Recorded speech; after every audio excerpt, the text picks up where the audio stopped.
Good afternoon, iRacers. Welcome to Racing TV and European PenPower V8 Supercar Series. This is round number 3. We are coming from Snetterton. Alex Simpson, along with Sam Fitzpatrick, who will be with us in about 10 minutes for a couple of races tonight. So we've got those that don't know about the PenPower Euro V8 Supercar Series. 2 races today. We'll start off with a sprint race. Which we will, just a short one, nothing too crazy there. And then we will have ourselves a little break. We'll spin a random wheel, which will determine what the grid order will be for the second race. The driver will have a short little break, jump into our practice session, we'll go on a break as well, and then we'll be back for race number 2, which will be the feature race. And I'm just trying to think some information. There we go. No, you just can't find something on the screen. So yeah, 17 laps is the sprint race today, and then we've got a 34-lap feature race. So the practice session for that starts about 7, but we're not looking to get the second race underway until about 7:15 UK time. That is right now, GMT. We're just in the process of qualifying. There's 8 minutes to go. I'm going to give you a quick rundown of championship standings before we start to take a look at quali. But in the overall championship, Gantar is leading the way. The reason I question that is just so many points actually already for Dorman Gantar, and I was like, is that last season's point showing on the website for the moment? It just seems so high. But no, starts and race counted. Dorman not got a win yet this season, but consistently up there and just doing his thing like he always does. His SLR teammate Stephen Lattimore is in second place with Johnny Brandon in third. Tony Klisterman is fourth for Never Quit Racing, and Chris Jackson, his teammate, is in fifth. Brenton O'Brien for the Evolution Racing team in sixth. George McClay followed by Brucelin, and then we've got Nikolai and Kim Poulter rounding out the top 10. In the pro standings, Gantar leads the way. In that one, he has 810 points. Lattimore moved himself up and into that pro category this season, 755 points, including in third. And then we've got Chris Jackson fourth and Nikolai in fifth. In the AM standings, Johnny Brandon leads the way in that one as well, from Jean-Philippe, Michael Evdoka, Samuel Busen, and Victor Tanaka is the top 5. Few drivers with only a couple of weeks counted, so hopefully we see a few of those back. 29 cars currently setting times in the qualifying, so you can see about 6.5 minutes to go.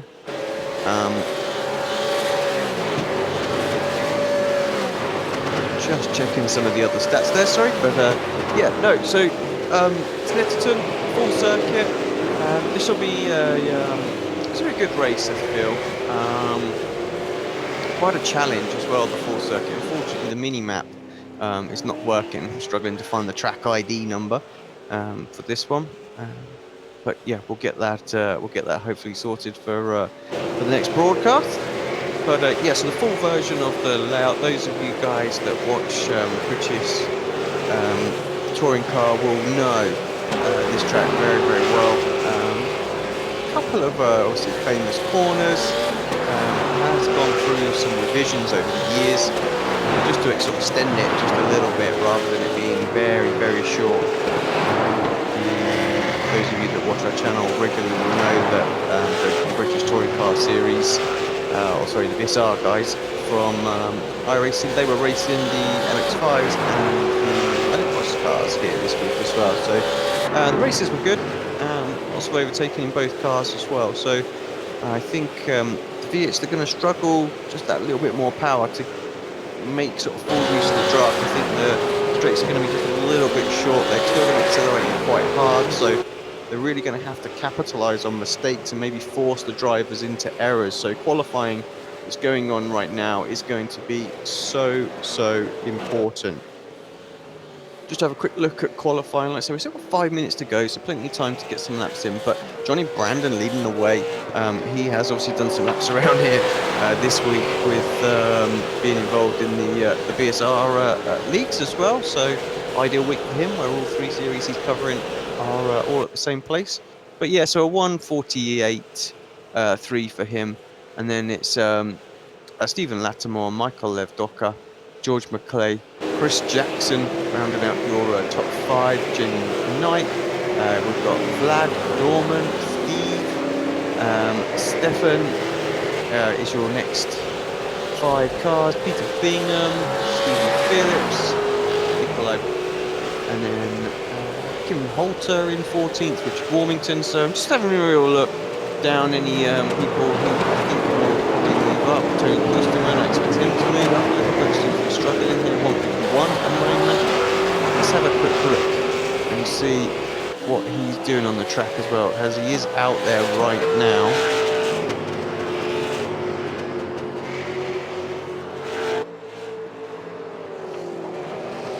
Always going to be challenged, this circuit. There's a couple of big braking zones. So you've got a corner literally called Montreal, which is because it's very reminiscent of the Montreal hairpin, and it's just coming out of the after the first corner, really. So it'll be very difficult for the guys to get the car slowed down somewhat and then get the car out of that corner as well. A lot of corners where it's just very, very long. The car's going to want to just sort of have a bit of wheel spin.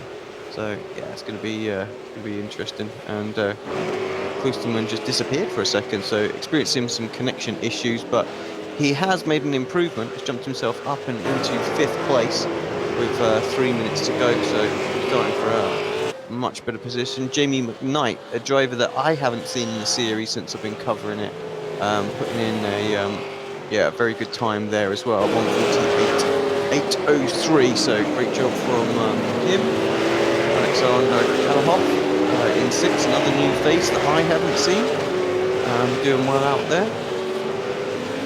Let's just see if we can see where he is. So Eagle Racing, fastest time and last lap, 1:48.919.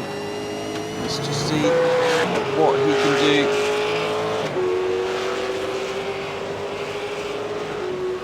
So it's not an easy course. Snetterton is, it's pretty old school. The fact that most runoff areas are sort of, it's curb then grass. You've got a little bit of sort of the Astro just to the outside, but nothing too major. So you do get punished quite severe, unlike some of the new modern day circuits with humongous runoff areas. So I did notice a lot of drivers in the BSR were really not taking too much interest in the track limits through Murray's, which we've just gone through for Gallenhoff there. And let's see if he improves. Yeah, 1:48.712. That puts him up and into 5th place. Somebody did improve on that lap. I think it might have been Evdoka. Klosterman moved himself down. Well, he's not moved himself down, but he's now in 7th place as well. This pack's quite close. We look at the times there on the tower. Very, very close, in fact. So I think we could be in for a good race here. Those of you that just tuning in, thanks very much. Welcome to Apex Racing TV, and I'll be joined by Sam Fitzpatrick very, very shortly. We're set for what will be 2 races today in the Euro PenPower V8 Supercar Series. Snetterton is the venue, round number 3. Let's have a look at George McClay, see how he's getting on. He can improve. He needs to find himself about 0.3 of a second and could have pole position. What can happen this lap as he aborts. Who else is out there? Got Stephen Lattimore, he's out there, maybe an opportunity. I always love the V8. Just seems to paint really, really well, and sponsors show up so well. Definitely one of the best cars to use for sort of like a promotional piece, I feel. A bit of promotion there for his sponsor. Perfect shot. Just about done here.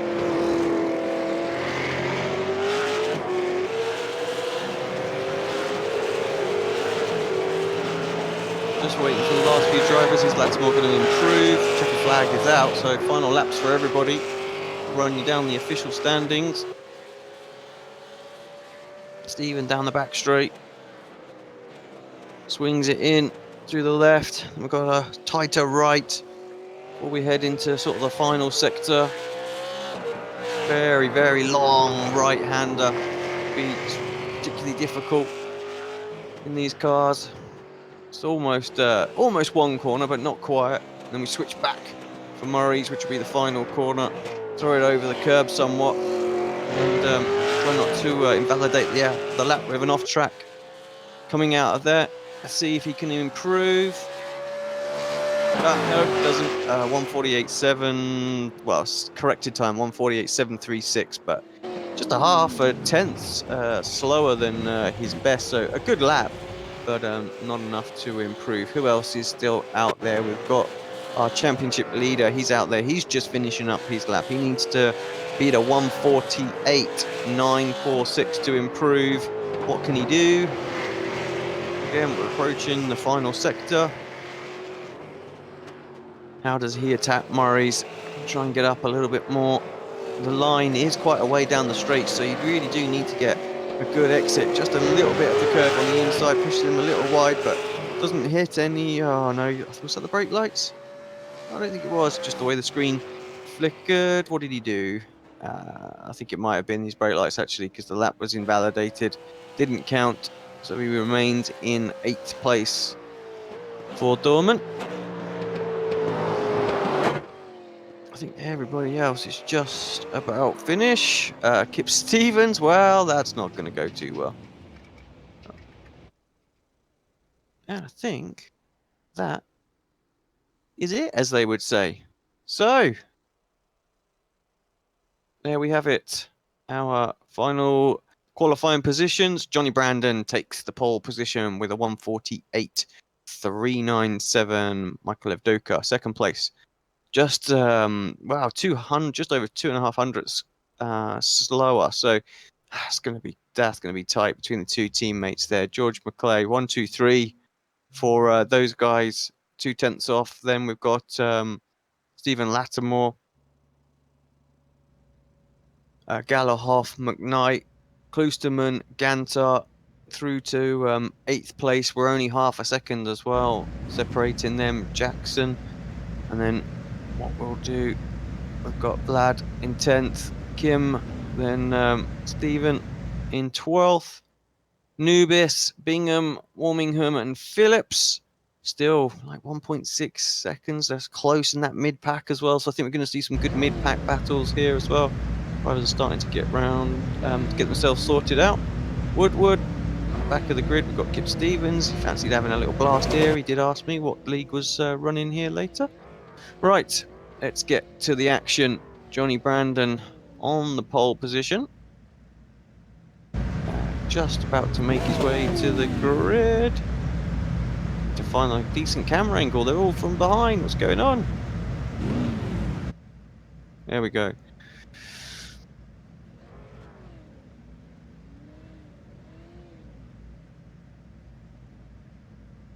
Just a few more drivers waiting to make their way onto the grid. Don't know of any penalties that will stop them from doing that. Of course, we've got Sam Fitzpatrick joining us very, very shortly.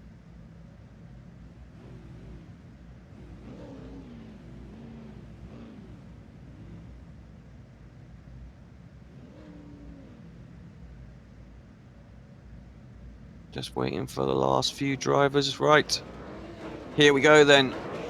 Revs are building here for the Euro V8 PenPower Series. Round number 3 at Snetterton is away. It's a great start from our pole sitter. All of his teammates just lighting it up. No issues, no real wheel spin or anything like that. Are they going to maintain their position going through the first corner? someone spinning in the background. Who is that? Flying down the order. That's Lattimore. Disastrous start for him. He's just about recovered. We've got a few more people around. Kip Stevens. Is Venter involved in that? Yes, he is. So big issues at the start of this race for many cars. It's going to split that pack up just a little bit.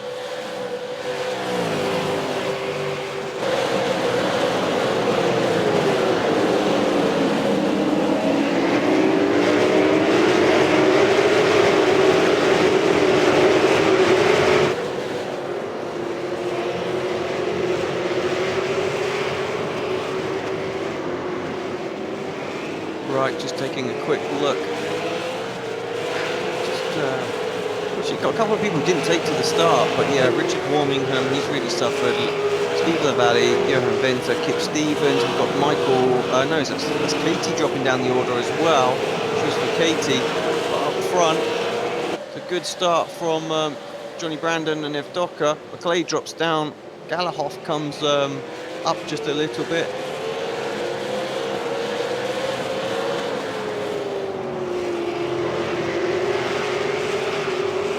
Good start from him. Kloosterman worked his way up to 5th place as well.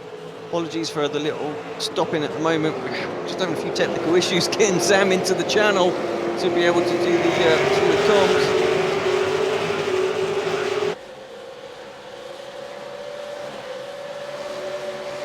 Everyone else seems to be away. I can say this mid-pack battle was going to be quite interesting. Nubis right into the middle of it. He's just tucked up behind Kim Holter. We've got Vlad, Brenton O'Brien making good progress as well. In the Logitech G car. Does look very, very nice, I have to say, Brenton.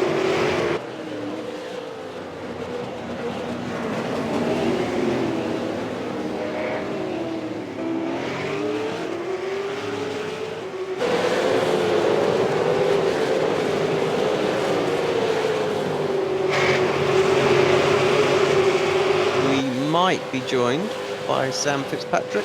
Don't know if he can speak or not now.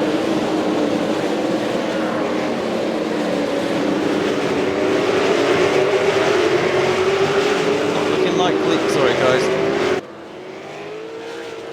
Oh, big wiggle for Johnny Brandon. Just about keeps it together.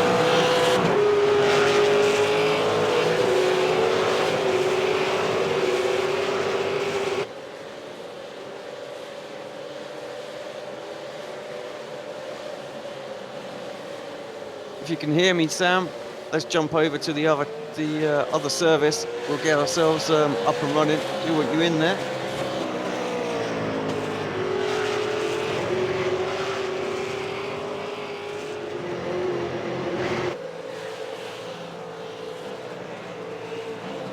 Right, apologies for this.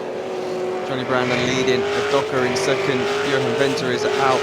Alexander Galahoff is in third place now, as Johan disappears down the order. And just bear with us just for a quick second while we switch communication platforms and we can carry the broadcast on.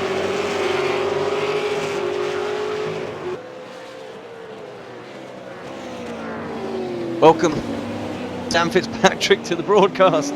Hopefully you're there and you can hear and we can hear you. Yeah, sorry about that.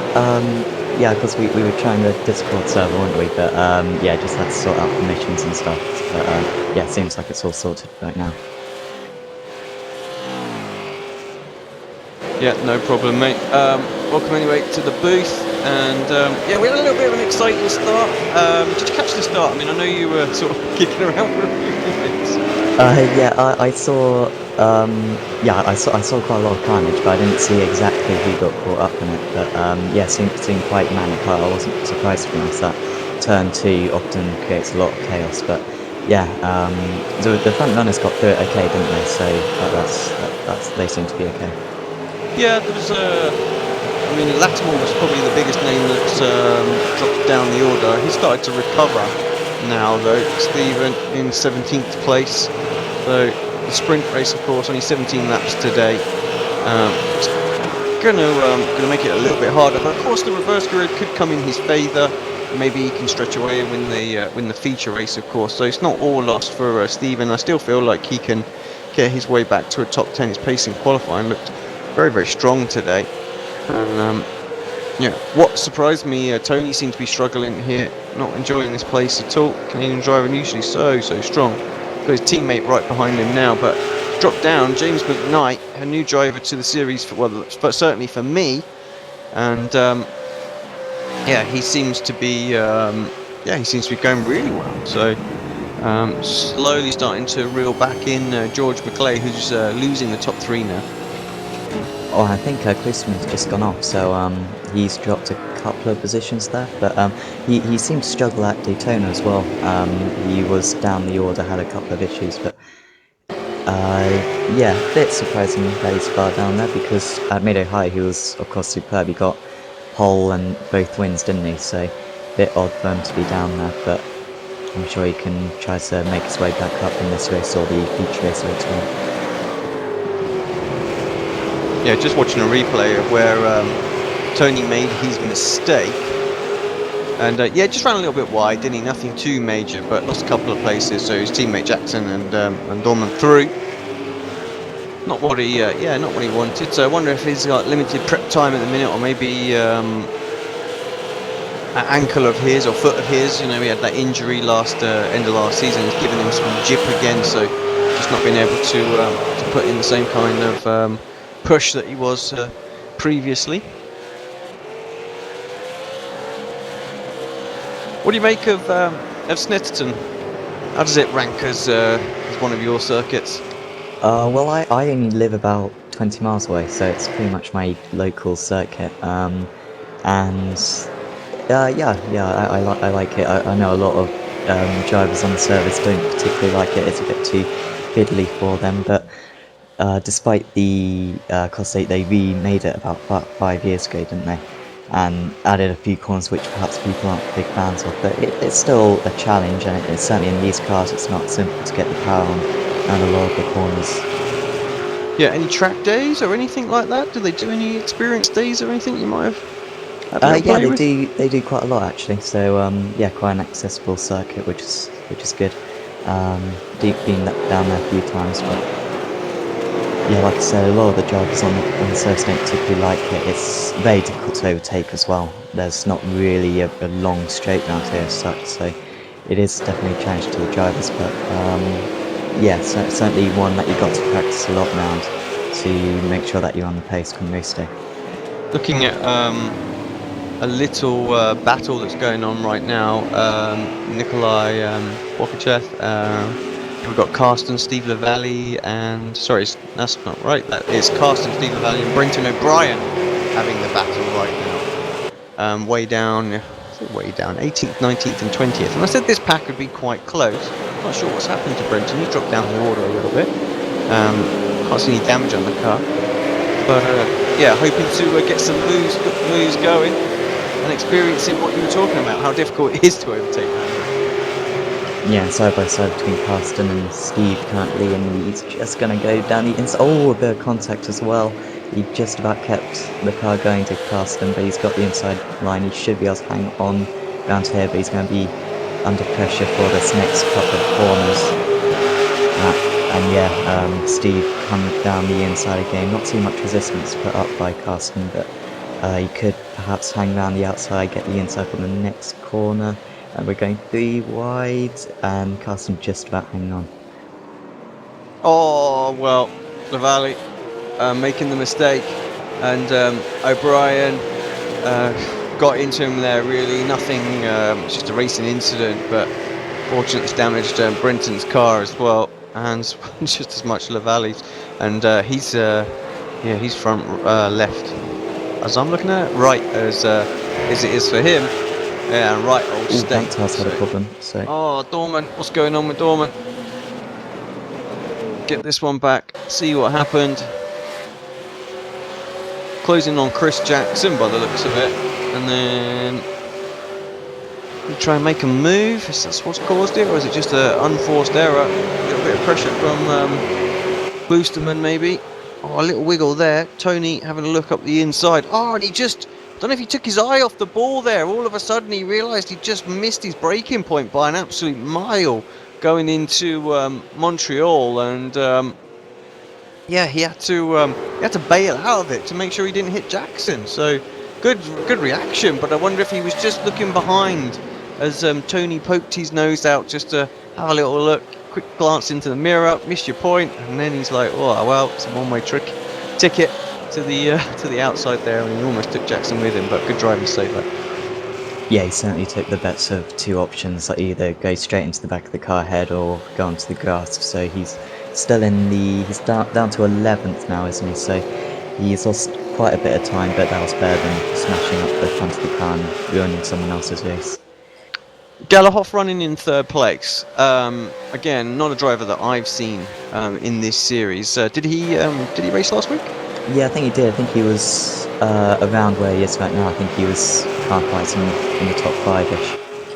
I remember at the end of the first week, some of the guys were like, there's some new people coming into this series that are seriously strong, and competition was just a little bit higher. And it looks like in week 2, they picked up a few more as well. So yeah, it's going to be interesting. So him, Jamie McKnight as well, looking like he could be quite strong. He's just tucked up behind George McClay. George, obviously, another new one who's come in as well. Looking very, very strong. So, yeah, I think field's starting to get a little bit stacked out there.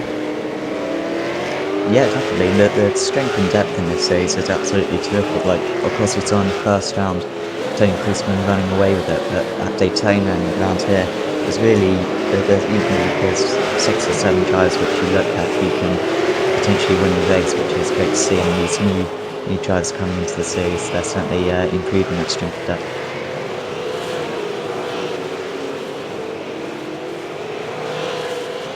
Oh, Nubis and Jackson are side by side. Jackson just getting pushed out there, and Nubis going ahead. If I can't get that back on replay. Jackson obviously suffering a bit of damage. I wonder if that's slowing him up at all. Yeah, certainly looks like it's hindering him like that. I think Tony's got back past him as well, hasn't he? So yeah. He ran a little bit wide, didn't he? That's what sort of opened the door for Nubis. Tries to squeeze him, can't quite shut the door, and yeah, definitely Nubis moves himself up and into 7th place. So a gain of 5 spots already. So doing decent out there. SDC Motorsport. Again, lovely livery. I was only talking on this comms earlier before you come in, actually, how nice the V8 looks painted. One of the best that you can paint for a really sort of displaying and showing off your sponsors. Yeah, definitely. A lot of these liveries look terrific, and I think the team certainly put a lot of effort into making the cars look as good as possible. He's made a mistake. He's hit Stephen Phillips, I think, there. That's allowed Lattimore to try and get the run on Phillips as well. Went round the outside and he's through. But yeah, a mistake for our championship leader. Don't know. I think he just went in a little bit too hot there. Let's have a little look at that. Yeah, he was desperately trying to slow it down, but yeah, it's very close. I guess you could argue that Phillips could have left a bit more room, but then, he left more than the car's worth, so you can't really blame him. But yeah, that was just an unfortunate racing incident, I think.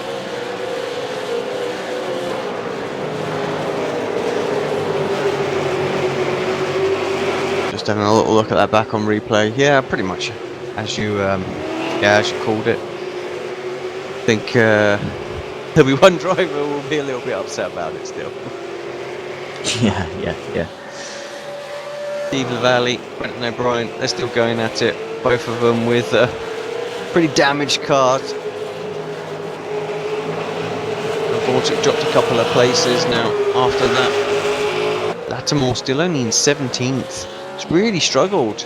Don't know if he picked up some damage off of the first lap incident, but just not making up much ground. I mean, last lap, I say that he caught 1.3 seconds up on Nikolai, but who has sizable damage himself, it's fair to say, and then just ahead of them, Clyde Whiting, who's a bit slower. So, what do we got? 9 laps to go.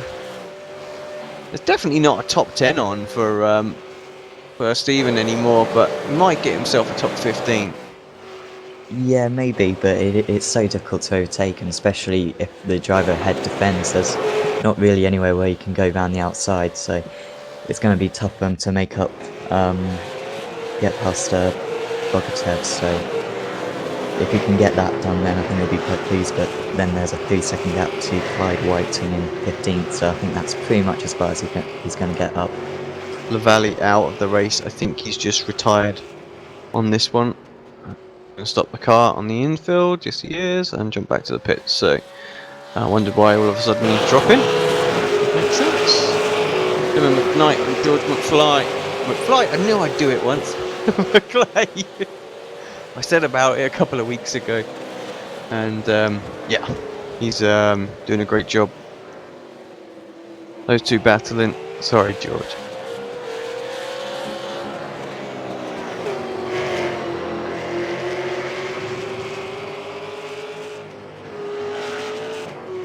Well, Galahov's got slightly closer now to Evdika. He's 3/10 away across the line, so you might have a go into turn 1, but going into turn 2, but he might be a little bit too far, but you can go for a lunge down into turn 2 at Montreal.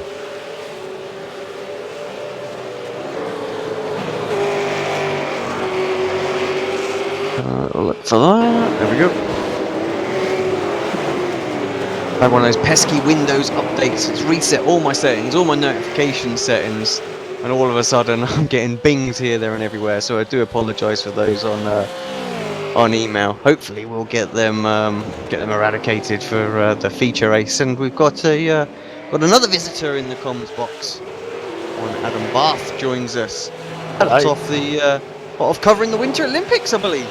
Yeah, don't worry, I haven't been to South Korea and back, but yeah, really good. Say that would be impressive. All commentating in South Korea, no I'm not, but yeah, there we go. Yeah, Snetterton, V8 Supercars.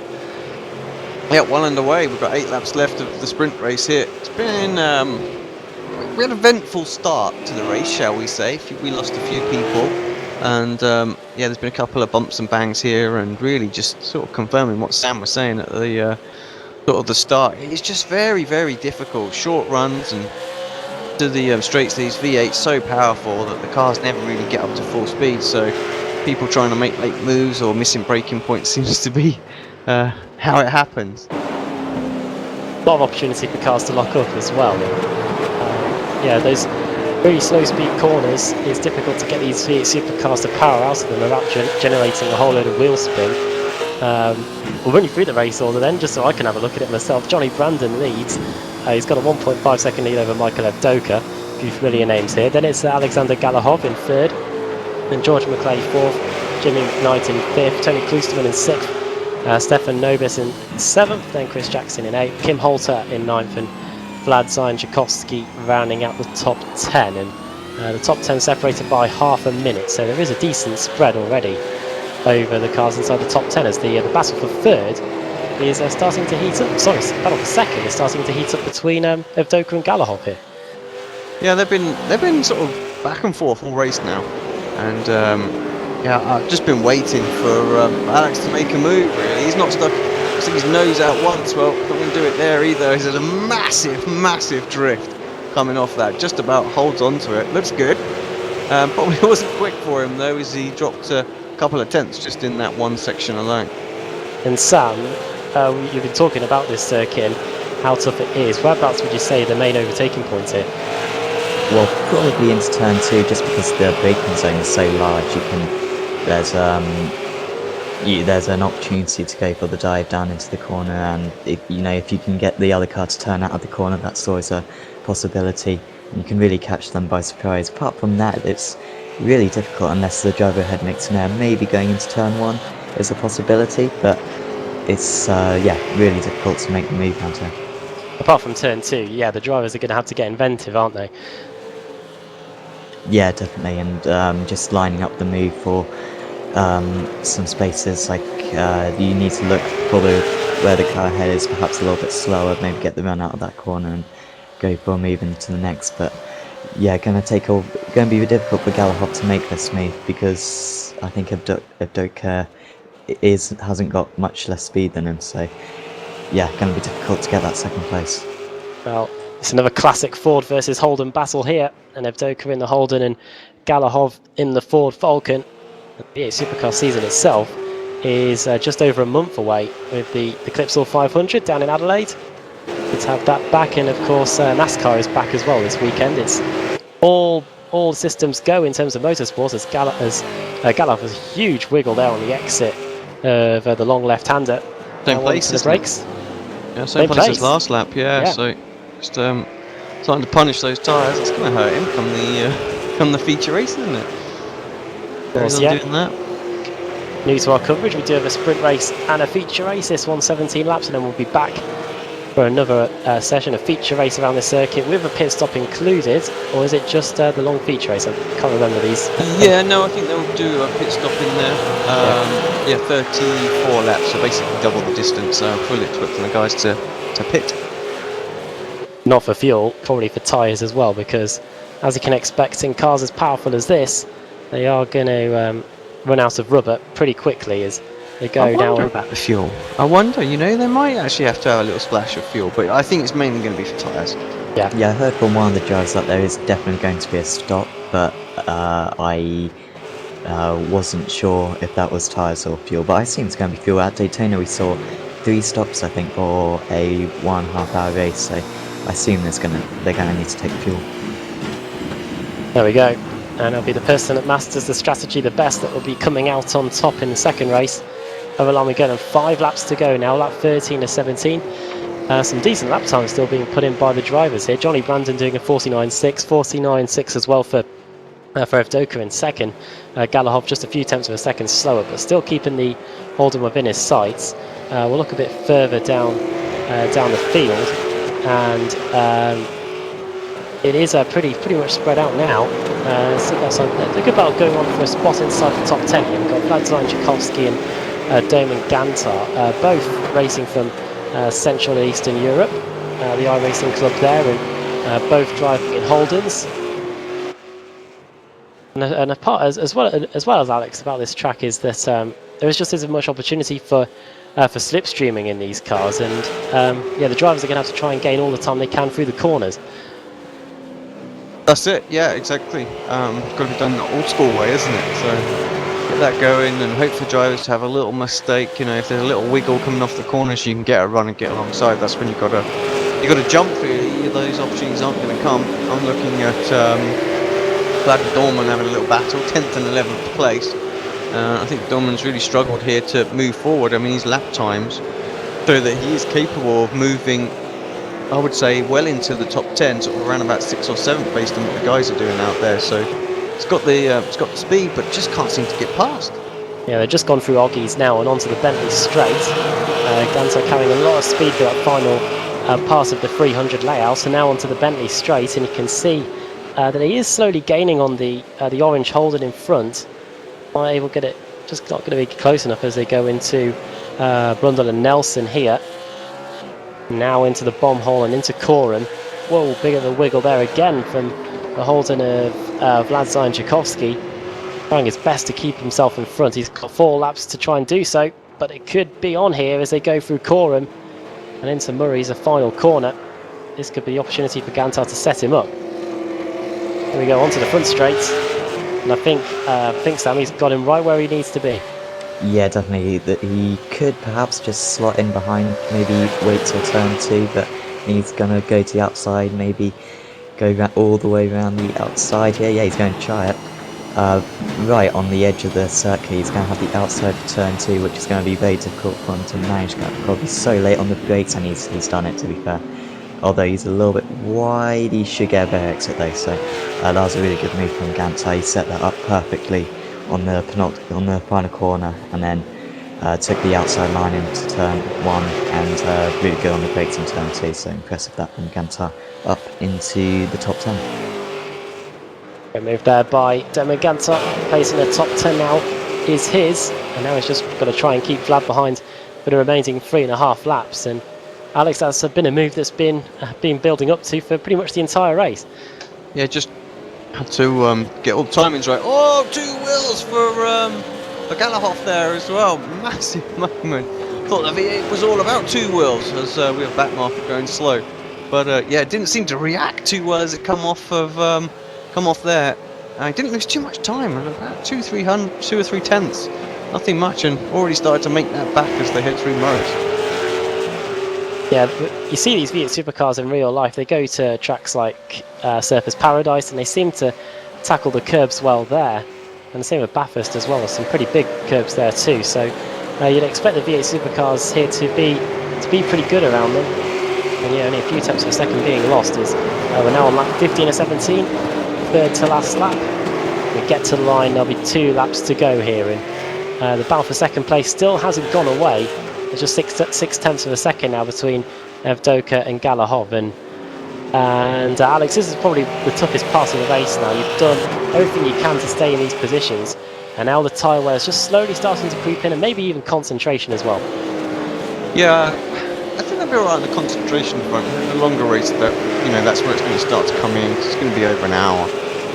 But yeah, certainly here it's just the tyres are starting to feel a little bit. You're getting a little bit of pressure from behind, closing laps. That starts to build, and you feel the desire to really sort of maximise your exits, and that's where the chance of making a little mistake, getting a little squirrely, maybe braking just a little bit later, making the fuels come down, things like that. But the tyres obviously are not enjoying it. Those little things start to play on your mind, I think, on the final few laps, and you try not to make any mistakes. So Docker under a lot of pressure, I think, right now. I say that he could just be sat there, just totally chilled, and I've got this. Don't we talk about the concentration? Oh, look at that! Now I would have lost that probably. That doesn't look chilled, does it? I think that's just an insight straight away into how hard these guys are pushing, plus how hard it is to drive these cars. I haven't driven a V8 Supercar in quite some time, and from memory, they are very, very difficult. And you can see the class here in these drivers as they come across the line. And I think Alexander Galahov can smell some blood in the water here. You can just look at him dancing about left to right, trying to find a way, and maybe he's pushed a little bit too hard. He's onto the grass, and he's almost in the fields of Norfolk here as he tries to scramble for grip. And that is second place gone now, Alex. Yeah, that's it. 2 laps to go. He's got no real chance. I think we'll switch our attention more towards the McKnight and McClay battle, who I did mess up and call him McFly earlier. Yeah. Will he be having flowers in his hair at the end of the race? That was a bad reference. McFly, I think, do a few better songs than that one. But that's all relative. It all depends on your opinion. And I was thinking more of Back to the Future. So it just goes to show my There age. we go. Well, that's made me look like a rocket, hasn't it? Well, lap 16 or 17. And yeah, well, Toby's doing very, very well here. But yeah, this battle for 4th and 5th, Sam, between McClay and McKnight, probably the closest one we've got at the moment, and a few points up for grabs here as McKnight really starts to be putting the pressure on. Yeah, he's been following him for pretty much the entire race. He caught quite quickly, I think, earlier on in the race once he got past Postman, but since then he just hasn't been able to make the move. These two got to make sure that they don't make now because Postman is just 2 seconds behind. So I wonder if McKnight will just hang on here, just take the 5th position and be quite happy with that. It'll be a position higher in the second race, I guess. But yeah, I'm sure naturally he'll want to get that 4th position. 4th position, a few extra points. And the bragging rights as well as they go through the final part of the circuit. Now into Murray's here. And onto the front straight, and we're going to start the final lap here in the opening race of the day. Good one here. Loads of good battles going on as they come over the line now. George McClay puts in a 150.2. A few tenths of a second quicker than Jamie, and Tony Klosterman's been pretty quick on the last lap. The Canadian putting in a 49.7 on the last trip of the circuit, and that is quite a few tenths quicker than these two in front. I think it's probably going to be a bit too late to mount any sort of a challenge, but shows there is still life in the tyres yet. And putting in a decent lap there is Alex Johnny Brandon, untroubled at the moment, and in the last few laps he's managed to extend the gap to 2.7 seconds, and at the moment he's on for a pretty comfortable victory here. Yeah, he's looked very, very strong, I have to say, in this race. Good in qualifying, only just pipped his teammate for pole position, but yeah, still looking good. He's not been under the pressure that Michael's been, and he's been able just to slowly ease away. And yeah, this is going to be a great win. I should put him in for a lot of confidence towards the feature race. But as we've seen, it's going to be a lot harder coming through. So he's going to need a small wheel spin from me. Reverse grid in, getting ready to go then for the feature race, and Johnny Brandon with the Union flag adorned above the car is doing a very good job here. The Bodak livery car as he comes through the Coram bend for the final time, and then into Murray's, the final turn on the circuit, and then it's just a straight blast to the checkered flag. Started on pole position, has led from the front since then. Checkered flag at the ready, and the PenPower V8 Supercars sprint race goes to Johnny Brandon. He crosses the line, takes the checkered flag and wins. Michael Avdoka gets second place. Third, pushing him all the way, Alexander Galahov. And then it looks like that George McClay is going to hold back Jamie McKnight to get fourth place. Jamie McKnight in fifth, Klosterman sixth. And then the top 10 is going to be rounded out by Stefan Nobis coming across the line here. Started 13th, good drive through the field from him. 6 positions gained, and he gets 7th. Chris Jackson missing the front of his car. That hasn't prevented the Canadian from taking 8th position. Kim Holter 9th, and it looks like Doman Gantar is going to get 10th place after a great duel with Vlad Zajanczykowski throughout the entire race. And Sam, your thoughts on the sprint race? Pretty good one from from the half that I've been able to see.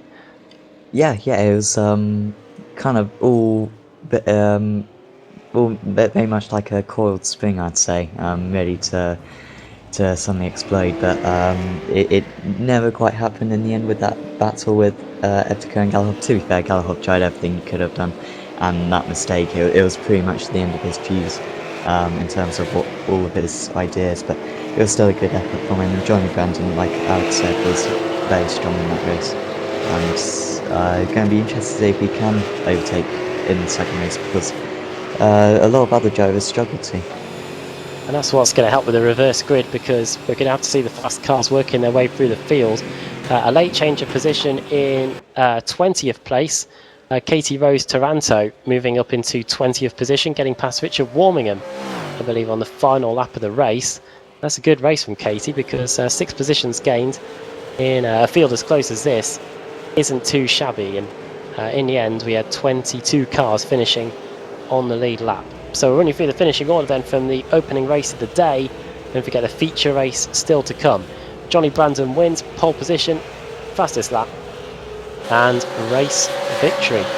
Second for Michael Avdoka, third for Alexander Galahov, then George McClay in fourth, Jimmy McKnight fifth, sixth Tony Klosterman, seventh for Stefan Nobis, then Chris Jackson, Kim Holter and Doman Gantar rounding out the top 10, 11th for Vlad Zajanczykowski, 12th Stephen Lattimore, then it's the other Stephen Phillips in 13th, and 14th for Michael Blome, Nikolai Bogatayrev in 15th, then Clyde Whiting in 16th place, 17th for Peter Bingham, 23rd to 18th for Karsten Piechman, and Brenton O'Brien. Katie Rose Taranto, we saw there getting that late overtake done on Richard Warmingham, who finished in 21st, and Anthony Woodward in 22nd, and then the cars that were 1 lap down or more.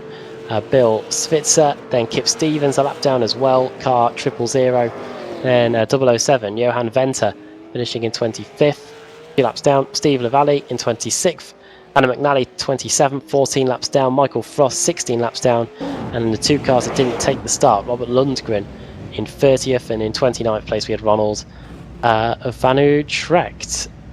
And yeah, Alex, time for the one and only reverse grid of the day. Time to see who's going to be starting in pole position for the feature race, and this could be pretty crucial around this circuit. Bring it up and give it a spin. Go.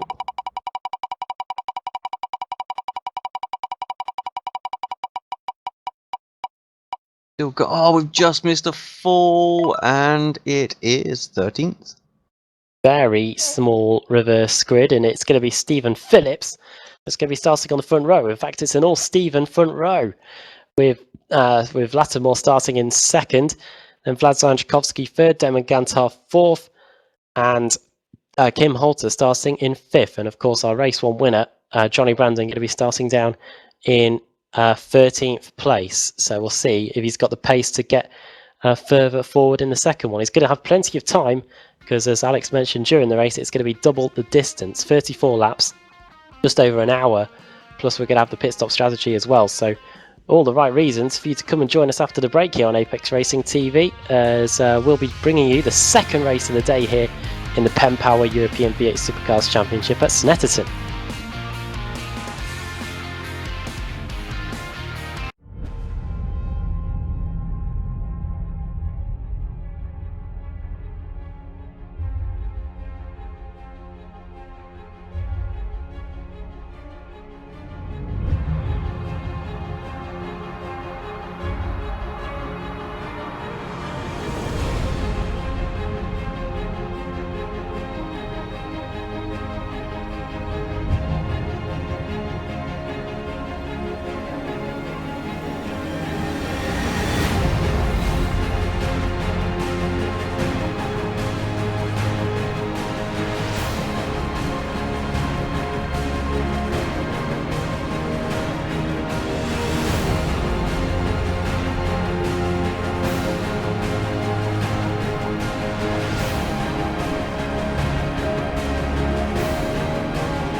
Simulated racing can be awesome, but it can also be kind of a free-for-all.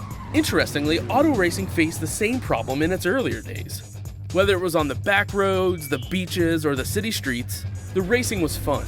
But there was always a certain level of chaos and danger, until some folks came along and put some order to all of this.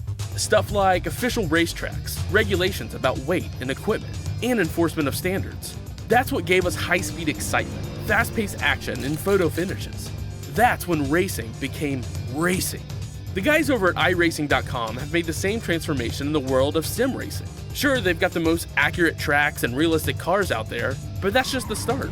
See, iRacing analyzes the performance and results of each driver in every race, so you can be sure you're always placed in races where the competition will be tight, and that those reckless drivers who ruin it for us all are kept in the pits. Not to mention that with over 45,000 active members already in their vast community, you can find races day and night, so you can always get in on the action. You can even join a league of your favorite series. And since updates are always automatic, you don't have to worry about software and can focus on the track. Zip up your fire suit and check out iRacing.com.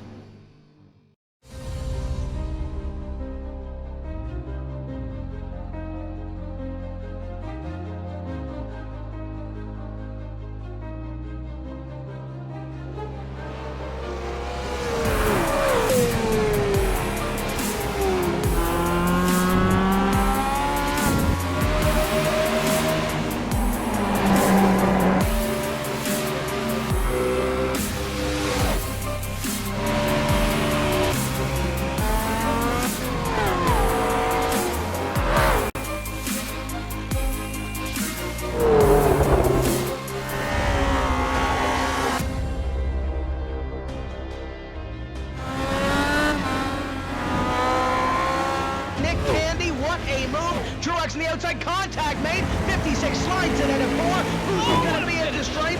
Dead even. Give it to Ryan Truex. Truex is your winner over Tandy.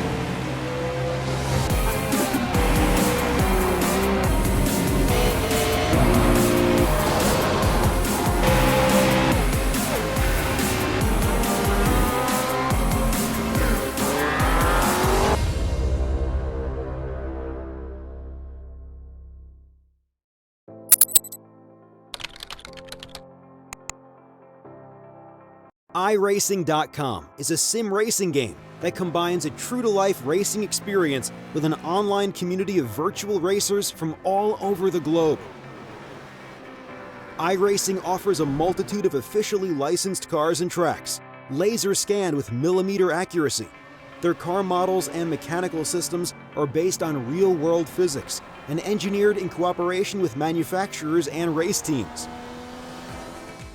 iRacing's web-based interface allows members to compare stats and test drive any combination of car and track instantly.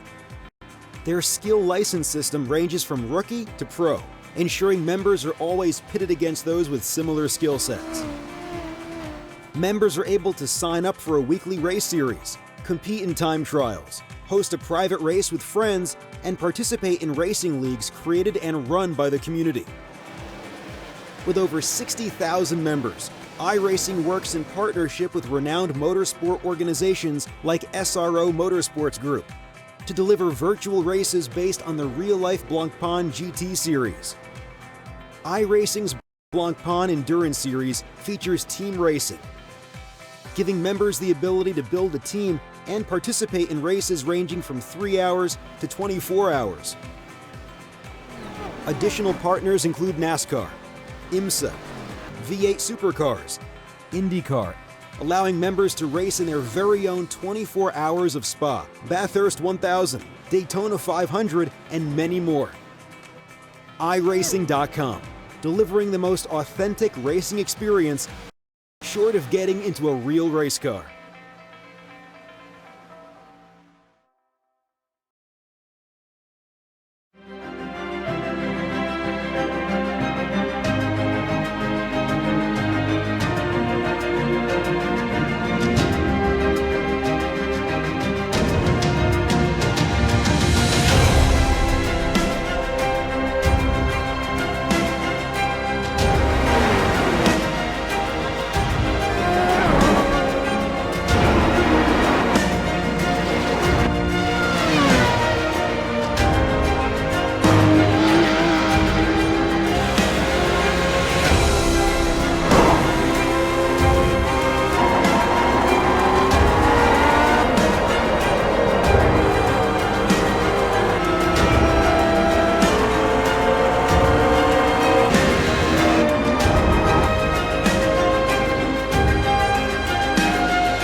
Simulated racing can be awesome, but can also be kind of a free-for-all.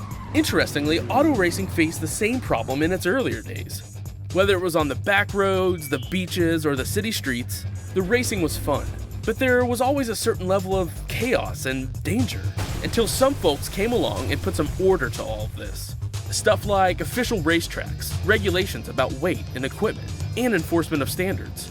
That's what gave us high-speed excitement, fast-paced action, and photo finishes. That's when racing became racing. The guys over at iRacing.com have made the same transformation in the world of sim racing. Sure, they've got the most accurate tracks and realistic cars out there, but that's just the start. See, iRacing analyzes the performance and results of each driver in every race, so you can be sure you're always placed in races where the competition will be tight, and that those reckless drivers who ruin it for us all are kept in the pits. Not to mention that with over 45,000 active members already in their vast community, you can find races day and night, so you can always get in on the action. You can even join a league of your favorite series. And since updates are always automatic, you don't have to worry about software and can focus on the track. Zip up your fire suit and check out iRacing.com.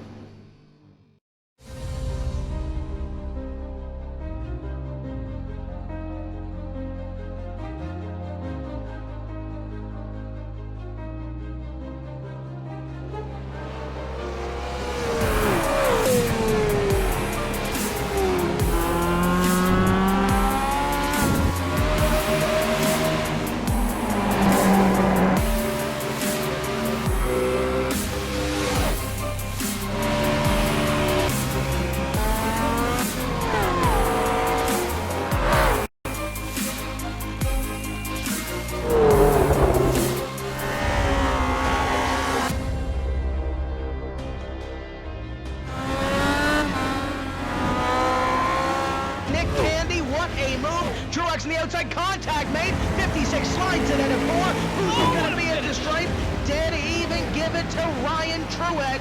Truex is your winner over Tandy.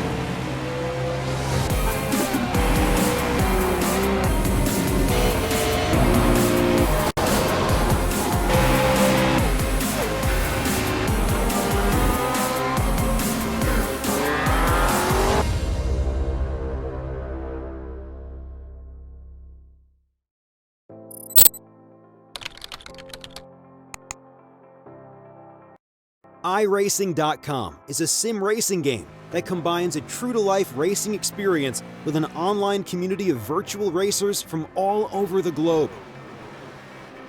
iRacing offers a multitude of officially licensed cars and tracks, laser scanned with millimeter accuracy. Their car models and mechanical systems are based on real-world physics and engineered in cooperation with manufacturers and race teams. iRacing's web-based interface allows members to compare stats and test drive any combination of car and track instantly. Their skill license system ranges from rookie to pro, ensuring members are always pitted against those with similar skill sets. Members are able to sign up for a weekly race series, compete in time trials, host a private race with friends, and participate in racing leagues created and run by the community. With over 60,000 members, iRacing works in partnership with renowned motorsport organizations like SRO Motorsports Group to deliver virtual races based on the real-life Blancpain GT series. iRacing's Blancpain Endurance Series features team racing, giving members the ability to build a team and participate in races ranging from 3 hours to 24 hours. Additional partners include NASCAR, IMSA, V8 Supercars, IndyCar, allowing members to race in their very own 24 hours of Spa, Bathurst 1000, Daytona 500, and many more. iRacing.com, delivering the most authentic racing experience short of getting into a real race car.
Simulated racing can be awesome, but it can also be kind of a free-for-all. Interestingly, auto racing faced the same problem in its earlier days. Whether it was on the back roads, the beaches, or the city streets, the racing was fun. But there was always a certain level of chaos and danger, until some folks came along and put some order to all of this. Stuff like official racetracks, regulations about weight and equipment, and enforcement of standards. That's what gave us high-speed excitement, fast-paced action, and photo finishes. That's when racing became racing. The guys over at iRacing.com have made the same transformation in the world of sim racing. Sure, they've got the most accurate tracks and realistic cars out there, but that's just the start. See, iRacing analyzes the performance and results of each driver in every race, so you can be sure you're always placed in races where the competition will be tight, and that those reckless drivers who ruin it for us all are kept in the pits. Not to mention that with over 45,000 active members already in their vast community, you can find races day and night, so you can always get in on the action. You can even join a league of your favorite series. And since updates are always automatic, you don't have to worry about software and can focus on the track.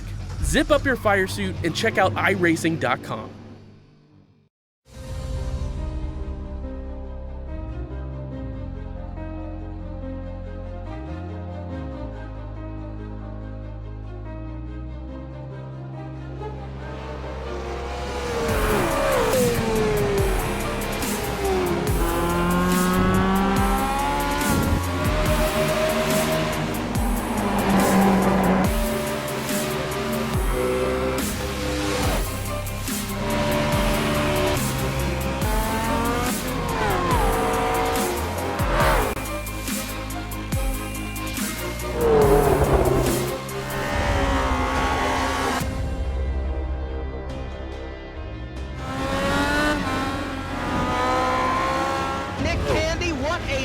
Truex in the outside, contact made. 56 slides in at a 4. Who's going to be at the stripe? Dead even, give it to Ryan Truex. Truex is your winner over Tandy.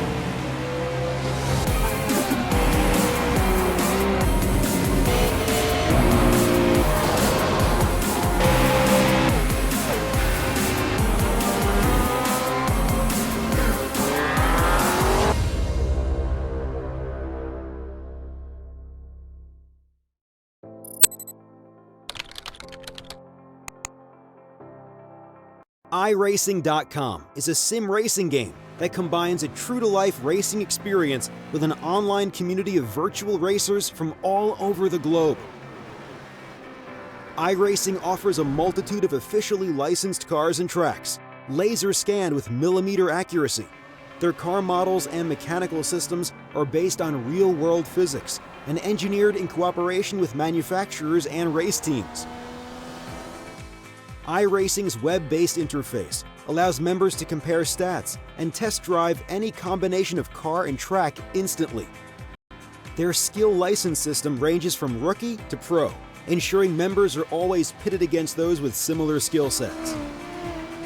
Members are able to sign up for a weekly race series, compete in time trials, host a private race with friends, and participate in racing leagues created and run by the community.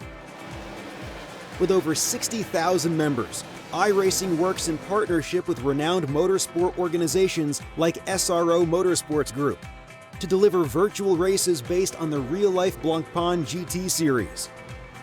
iRacing's Blancpain Endurance Series features team racing, giving members the ability to build a team and participate in races ranging from 3 hours to 24 hours. Additional partners include NASCAR, IMSA, V8 Supercars, IndyCar, allowing members to race in their very own 24 hours of Spa, Bathurst 1000, Daytona 500, and many more. iRacing.com, delivering the most authentic racing experience short of getting into a real race car.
Simulated racing can be awesome, but can also be kind of a free-for-all. Interestingly, auto racing faced the same problem in its earlier days. Whether it was on the back roads, the beaches, or the city streets, the racing was fun. But there was always a certain level of chaos and danger, until some folks came along and put some order to all of this.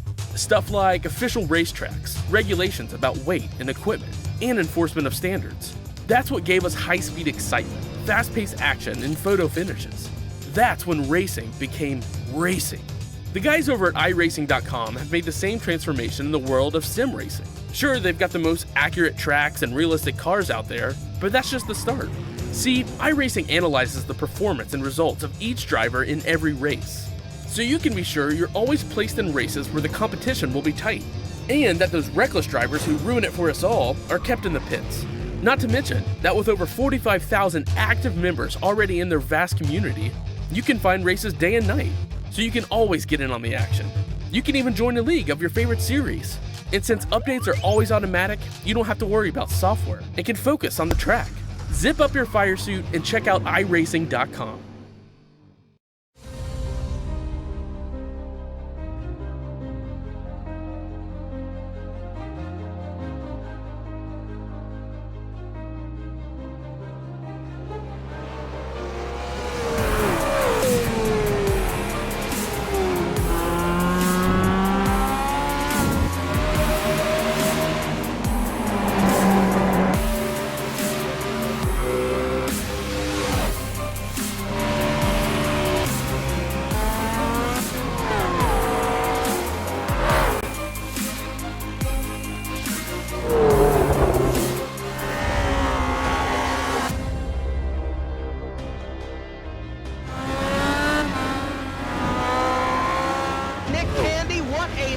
Truex in the outside, contact made. 56 slides it into 4. Who's going to be into the stripe?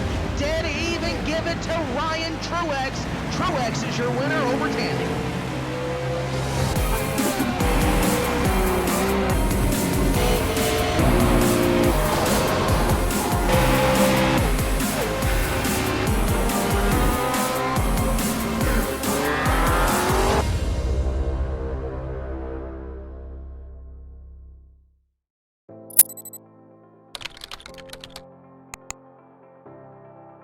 iRacing.com is a sim racing game that combines a true-to-life racing experience with an online community of virtual racers from all over the globe. iRacing offers a multitude of officially licensed cars and tracks, laser scanned with millimeter accuracy. Their car models and mechanical systems are based on real-world physics and engineered in cooperation with manufacturers and race teams. iRacing's web-based interface allows members to compare stats and test drive any combination of car and track instantly. Their skill license system ranges from rookie to pro, ensuring members are always pitted against those with similar skill sets. Members are able to sign up for a weekly race series, compete in time trials, host a private race with friends, and participate in racing leagues created and run by the community. With over 60,000 members, iRacing works in partnership with renowned motorsport organizations like SRO Motorsports Group to deliver virtual races based on the real-life Blancpain GT series. iRacing's Blancpain Endurance Series features team racing, giving members the ability to build a team and participate in races ranging from 3 hours to 24 hours. Additional partners include NASCAR, IMSA, V8 Supercars, IndyCar, allowing members to race in their very own 24 hours of Spa, Bathurst 1000, Daytona 500, and many more. iRacing.com, delivering the most authentic racing experience short of getting into a real race car.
Simulated racing can be awesome, but it can also be kind of a free-for-all.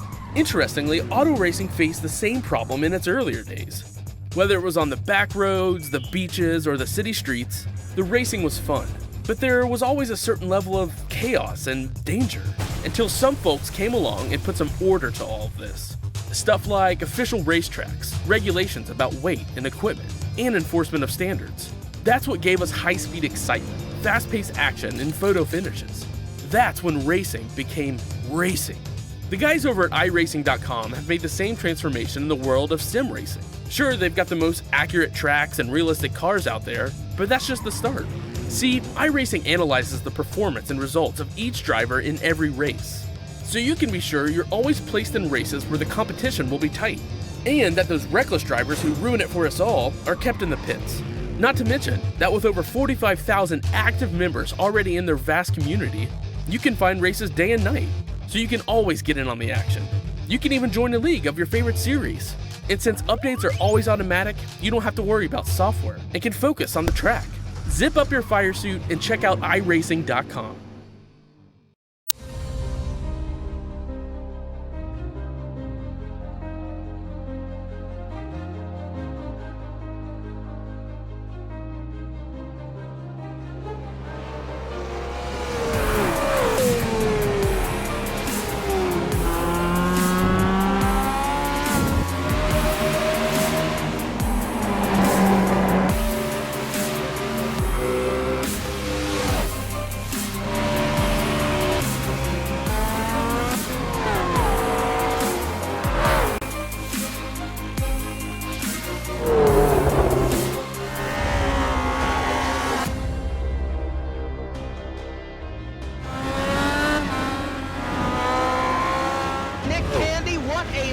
Truex in the outside, contact made. 56 slides in at a 4. Who's going to be at the stripe? Dead even, give it to Ryan Truex. Truex is your winner over Tandy.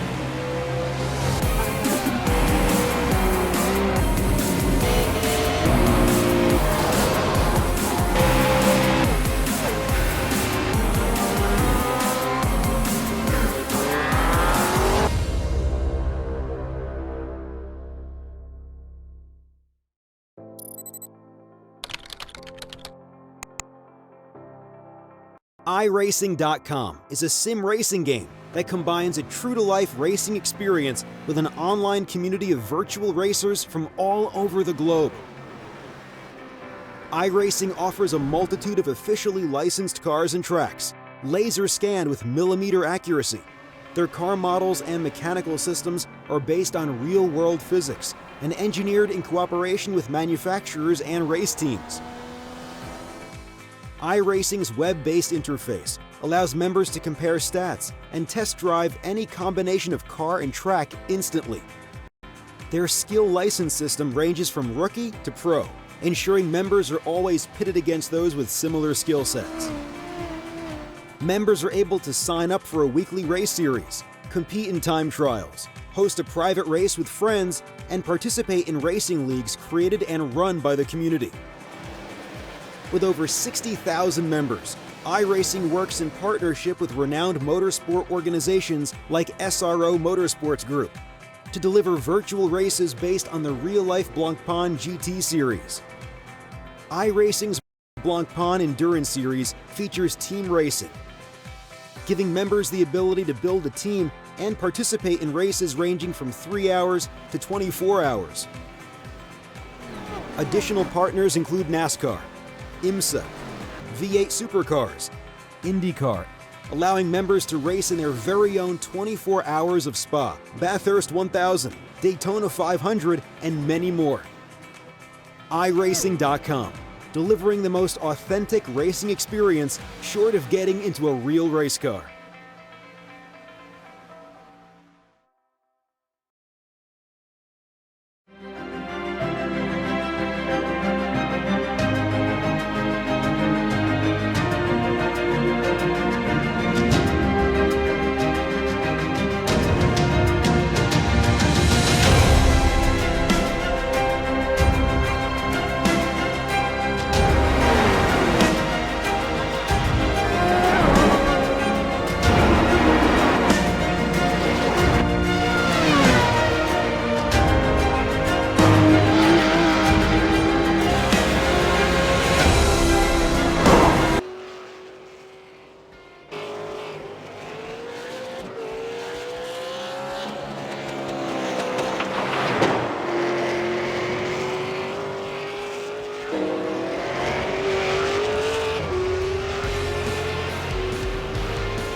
Welcome back to Apex Racing TV. Sorry about the delay, and welcome to Snetterton for the second race of the day, the feature race in the PenPower European V8 Supercars Championship. Adam Bath and Alex Simpson with you in the commentary box here. Sam Fitzpatrick unfortunately has to go, so it's just us two for the remainder of the day. And yeah, once again, apologies. We had a bit of trouble getting the session up, but Alex, we're ready to go now.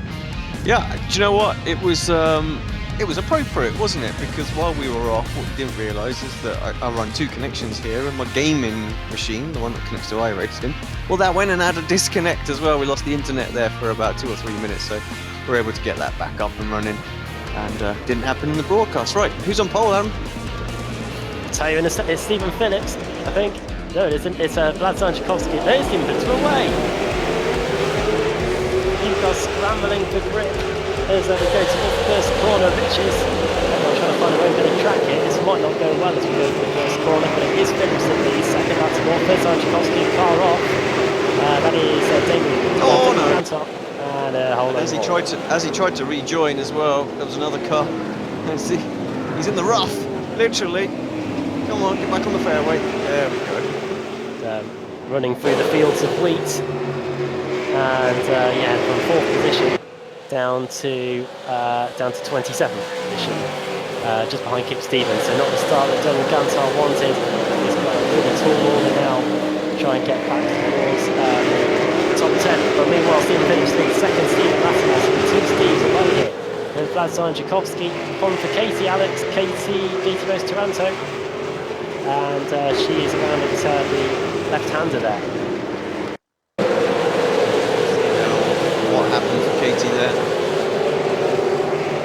It's always tricky this first lap because we touched on it. You know, it's a particularly wide circuit, and the opening laps where it's a bit of a cluster becomes an issue. Oh, it just looks like she snagged the rear brake. You know, braking the car just lurched to the left, made contact with Brenton O'Brien.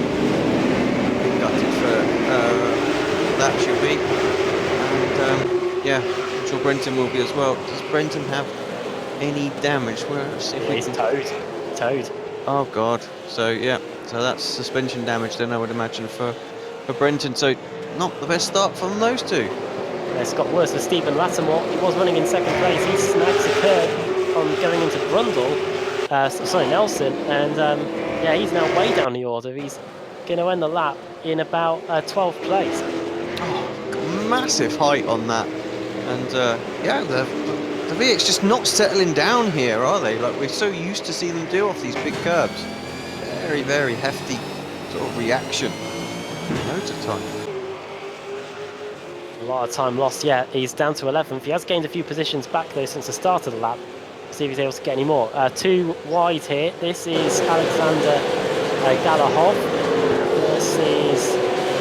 Versus Stefan Nobis as they go through the left-hand hill on their way towards Agostini, the left-hand hairpin. Galahov now trying to get the move done on the outside. We saw him do that earlier. The damage to the Ford Falcon as well.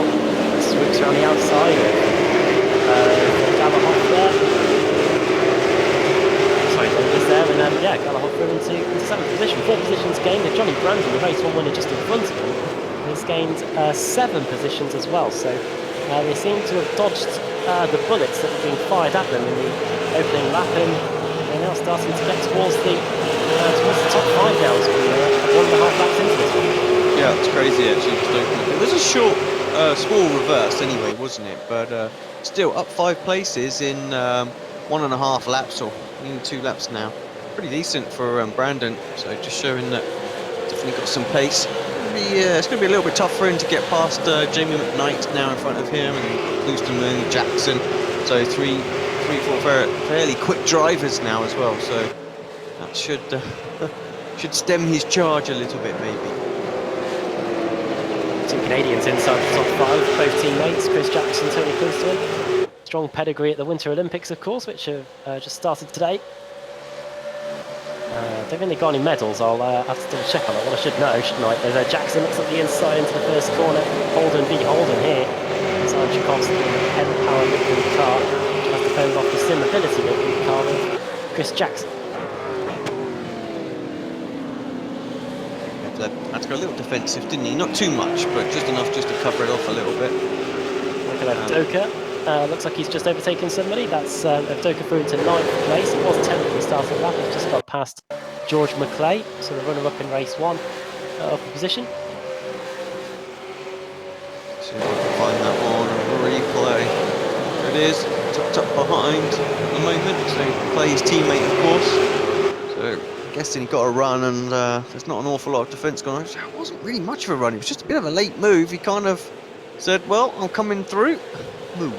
You have to give the driver in front a choice there. When if he looks in the mirrors and sees you going up the inside, there's going to be very little you can do about it. As Sam Fitzpatrick was saying before the break, that is probably the main overtaking point on the circuit. Is the cars now go down the Bentley straight again. Trying to get past Stefan Novus now. Well done. Problem for Anthony Woodward has started dropping down the order. He's off. That is the Bentley straight, so I wonder what happened here. Lost it on the exits.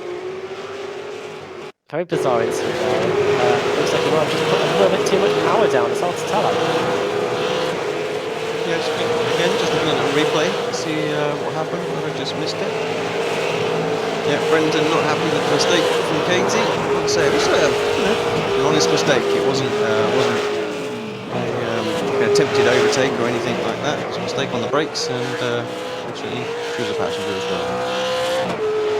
Oh, there's something else going off out there as well. Bloom recovering. What's that all about? Bloom is way down the order now. As well. Something going on with him. Yeah, he's into the pits. Oh, maybe that's and just... he's out. He's out. Oh, wow. He's exited the session.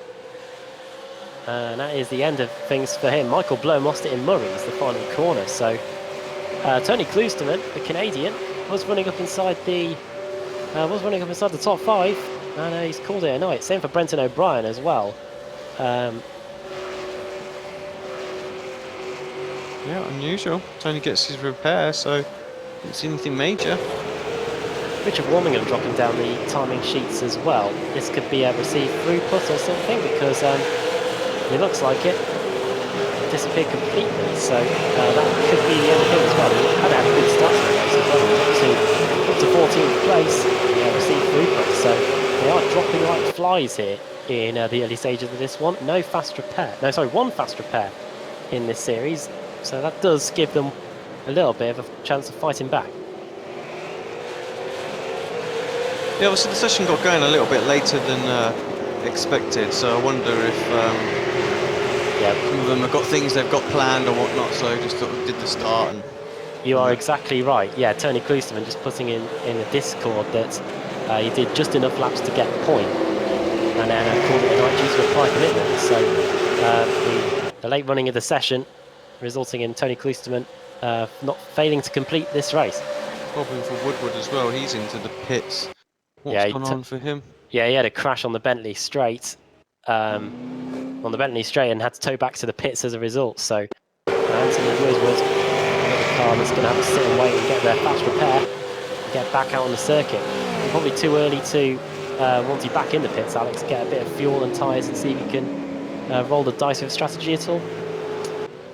Yeah, I think it's just a bit too early, isn't it? The car's just not in good condition at all. So Vlad, Vlad here, sorry, Vlad, and Jackson, so close there. Jackson on the inside, and Vlad just gets out of the way, so he can have it. It's similar to his teammate earlier, and it's opened up a whole can of worms. And all goes car 5, that is Johnny Brandon, collided with the Ford Falcon there with that is Jamie McKnight, who's lost the front end of his Ford now, so it looks like the car is still struggling for grip too. Quite a few cars of damage now inside the top 10, and it all seems to be kicking off as the cars are struggling to get by Mr. Steve Phillips. Yeah, I don't know why the guys are normally quite patient, so it's a bit unusual to see him just going for it, but that's probably just the nature of the circuit, just forcing it. Oh, and at the front, look at this as well. Jackson got hit, and they're all scrambling to avoid him. They can't do it. It's just absolute carnage. Not what we expected. And I was just about to say Jackson very, very close to our race leader, but nightmare. floodgates have opened for Vlad as well. He's down to 7th position now. Everyone's gone by. This has really helped Stephen Phillips. The gap's up to 2.8 seconds as a result of all this kicking off on this lap. A lot of time gained there by the Texan. And yeah, Doken out to 2nd place. 10 positions gained now for the runner-up in race 1. Could fancy his chances of getting a win here in race 2. Now that he's got the clear air to set some decent lap times. Third, it's Alexander Galahov in the Ford Falcon. Then it's Jimmy McKnight. Chris Jackson dropping down some more positions. I think he's now behind Doman Ganter. Clive Whiting has also got through as well. Pits. Yes. It's a tactical, just having to get a repair done. There seems to be a lot of broken cars out there right now. Very quick pit stop away, 10.8 seconds. Maybe that is just fuel only, or maybe it is a fast repair because of signal damage. Well, did start 7th, Zephanover, so hopefully this isn't the last we've seen of him. He can find himself back up towards the front end of the field. Michael Adoka, Alex, is a man on a mission. The gap was 2.7 seconds at the start of the lap. It's already down to 1.6. Yeah, flying sideways out there. I knew how quick he was in that one as well. Almost as quick as Johnny Brandon, to be honest. So I think if he can get towards, or can get to the front, be able to stretch away. Brandon's still got a lot of cars to get through. Anthony Woodward, funny reason for getting out of the race. Probably not broadcastable, but yeah, he's done for the day. Yeah. A lot of the cars at the front of this field, Alex, do seem to have damage, and it doesn't seem to be affecting them too much. Is it one of those cars where you can pick up a bit of cosmetic damage and it doesn't affect the car? There isn't too many straights here, so it doesn't seem to have too much effect on the aerodynamics here. Yeah, it can take a little bit of punishment, but then in return you can just get one hit on the front and there's just suspension just goes. So it's a bit of you know, you have to have a lucky hit really, or an unlucky hit to get some serious damage. Well, one person that's had an unlucky hit is Clive Whiting, and the back of the car is absolutely destroyed on the back of that Holden Commodore. In fact, the whole rear assembly is gone. How did this happen? This is going through the final corner. Oh, he lost it, and then he gets clattered into by the car behind, which is car 18. That was Damon Ganter. So someone else around, Kip Stevens. Kip recovering in the Simpic car. Let's have a little look. See what happened there. So Kip, who was he fighting with at the time?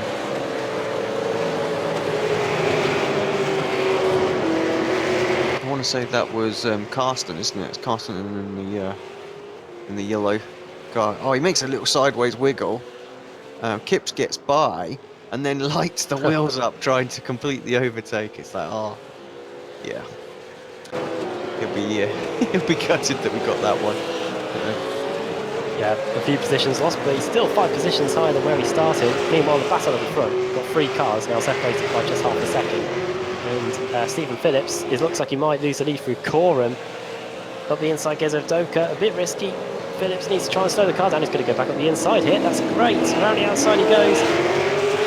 Michael Avdoka takes the lead. Using a bit of the AstroTurf on the exit, but according to iRacing, apparently that isn't classed as an off-track, so he's all clear. And he leads across the line, and now Stephen Phillips is under pressure from Alexander Galahov in the Ford Falcon going into the first corner. And he's setting up like a kipper here. And there you go. Oh no! Oh. Dear me. A little bit more room needed to be given there. Somehow Alex keeps the car in check. Yeah, I thought that was a one-way ticket straight into Phillips. I thought both of them were going to have race ended right there. Well, luckily for Galahov, he can live to fight another day. Look at Phillips all over the place here. Problem for Nikolai Bogotyrev. I think he's coming to the pits, maybe for a scheduled stop. Up the inside goes Alexander Galahov. Stephen Phillips closes the door pretty firmly, runs wide on the exit, going into Hamilton.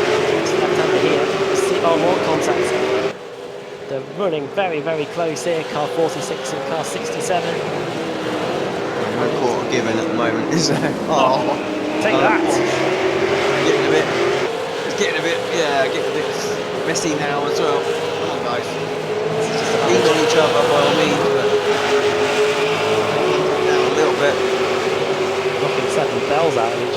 to mind here as they go down the back straight. And all the time they're doing it as well, they're losing time on Michael out front. Looking now 2 seconds clear. They were just half a second. Well, they were separated by what, 0.3 of a second as across the start-finish line the last lap. There's not going to be many body parts left on these V8 Supercars the way they're going. Probably inside into Corum. This is where Doka was able to get the move done on the previous lap. Yeah, Phillips not running wide this time, was he? He got caught out like almost in marbles. Every opportunity to poke his nose at the inside. Alex is taking it right now. Phillips is feeling the pressure.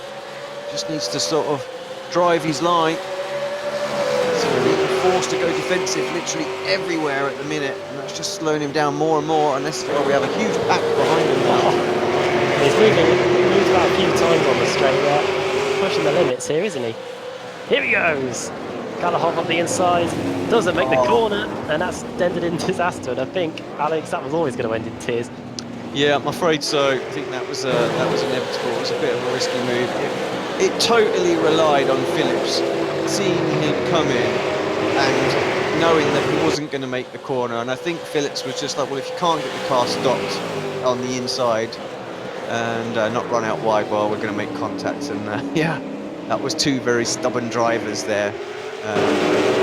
Just did not care in whether or not they made contact. So yeah, sim racing is a beauty when it doesn't hurt if you get crashed. Sim racing can be awesome, but it can also be a bit of a free-for-all, as the advert says. Right, then onto the Bentley straight. Stephen Phillips somehow has managed to survive all this and look into third position. Genuinely right, to second. Phillips still in the podium positions. Now it's the turn of George McClay to try and get by. This does awfully remind me of a race in the Kia Club Series that Andrew Woodhouse was able to win once. It was Jim Flanagan that was playing the role of Stephen Phillips here, just holding back everybody by any means necessary. Going into the bomb hole here, and now George McClay, he saw what happened to Galahov, and he needs to make sure that he doesn't go the same way. I think he might need to plan this one a little bit more carefully. Yeah, I think Stephen and that's been hitting each other a fair bit that lap as well. You just gets your back up, doesn't it? You're like, no, I am gonna just leave you one car's width, And actually, Stephen's got away with that somewhat. He's still sat in third place, and Alex is down in eighth, so wasn't all bad. It wasn't race ending by any means. There is not an incident limit in this series. I'm sure some penalties could be dished out. Here we go. This is a lot better, but he doesn't make the corner. Stephen Phillips, he's getting literally stuff pelted at him, and he's able to live and fight another day here. As now George McClay and Johnny Brandon go into battle. Brandon, of course, the race one winner. He's now trying to get past what looks like his teammate as they go towards Agostino. Yep, it is indeed his teammate, and so Brandon through. He's got a bit of damage on the front of his car, and I think just about holds him to that. And I think it's going to sort of prevent him really getting those top lap times he needs until he has the pits, uses his fast repair. Where is he? 6 seconds behind his teammate of Docker in the lead now as well. So gained what, 2.5, 3 seconds in that first race. So it's not completely over yet. Seeing how the pit stops go, he might be able to get back to him and have a bit of a race up front. Stephen Phillips, the man from Texas, car's a bit of a bucking Bronco at the moment. Oh, look at this. It's Johnny Brandon closes up on the braking, going through Brother and Nelson's. Not too far away is Alexander Galahov. He's only 2 seconds behind Stephen Phillips now, so there could be another meet-up between those two. Kim Holter's just got past Chris Jackson, I think, so Holter now up into 11th position. Jackson with a lot of damage to the front of the car after what happened to him earlier on in the race. In fact, there aren't too many cars in this field that are pretty much clear. Stephen Lattimore then versus Vlad Tchaikovsky. And just in front of them, you can see the two teammates who are also at it as well. Holden versus Ford, and Galahov looks like he's going to take 6th place away going into the first corner into Riches. There he goes. Ford Falcon. This march up the field continues. Yeah, not sure what's going on with Lattimore. I'm used to seeing him being, one of the quickest drivers out there. Just seems to be struggling a little bit today. Car 07, started second on the grid, down to 7th position now. 5 positions lower than where he started, because he started on the front row. Stephen Phillips, the pole sitter, continues to stay in third position. The gap is 1/10 of a second now, so you could feel he's under pressure.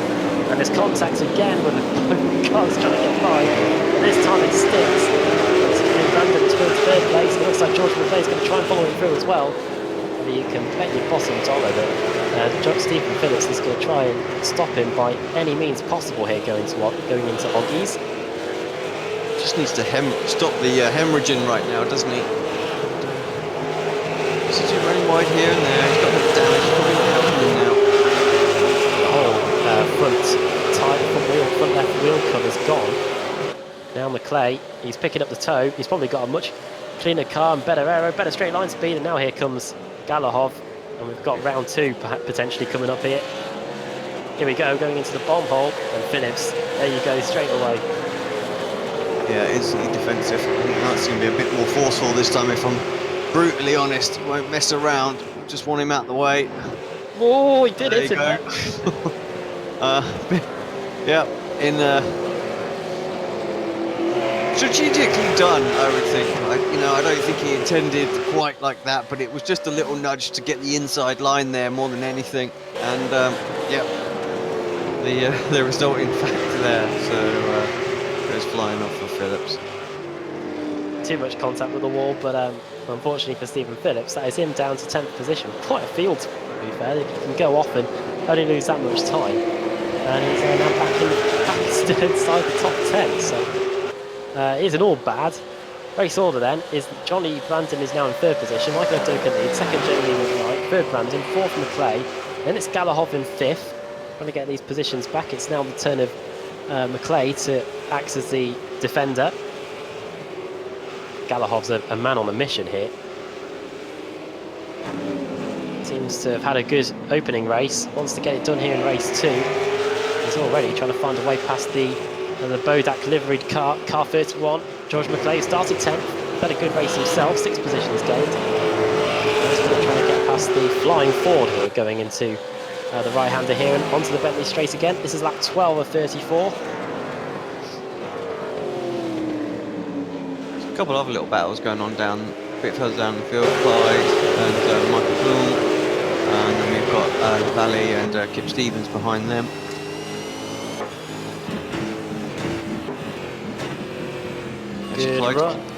Clyde's catching on Karsten. Was pretty quick on that last lap. Clyde Whiting, and Karsten's that time 153, to Whiting 152.4 as Alexander Galahov has moved into 4th position now. Steve Lavallee versus Michael Bloom. Those positions have just changed.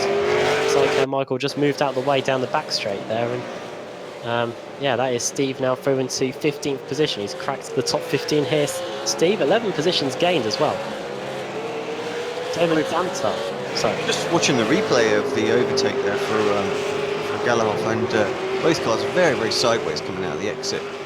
And just looked like Alex able to get the power down just a little bit quicker. Made all the difference. But up and into a 4th, and have a good little fight back after that incident. I think it's just what it's like racing in these cars when you're doing a qualifying lap or a practice lap. Adam Lavallee and Clyde side by side down the main straight. Clyde having to go defensive. Steve trying to work his way around the outside, see if he can get a better exit going into Montreal, they call that. Oh, and a mistake for Karsten ahead. Could be 2 places on the offering for Lavallee here. Clyde Whiting somehow still got downforce on that car, considering the whole rear is missing. He's trying his best to hold on here as we go through turn 3. We're now on the way to Agostini. Keep getting a random camera pop in. It's not a very good one. I don't quite know what that one is. So no one's there. Do we have an actual camera pack for this one, or we? No, it's just the iRacing ones at the minute. Yeah, so a bit random. The iRacing broadcast truck again, providing us with some stunning camera angles. Lap 13 then, Lavallee trying to get past Clyde Whiting here. You saw how defensive Stephen Phillips was, Whiting his teammates. Could be one of the series athletes, and Clyde Whiting is going to be just as defensive of this 13th place. Clyde Whiting 3 positions gained against another UK and Ireland driver in Steve. 12 positions gained as well for Lavallee here.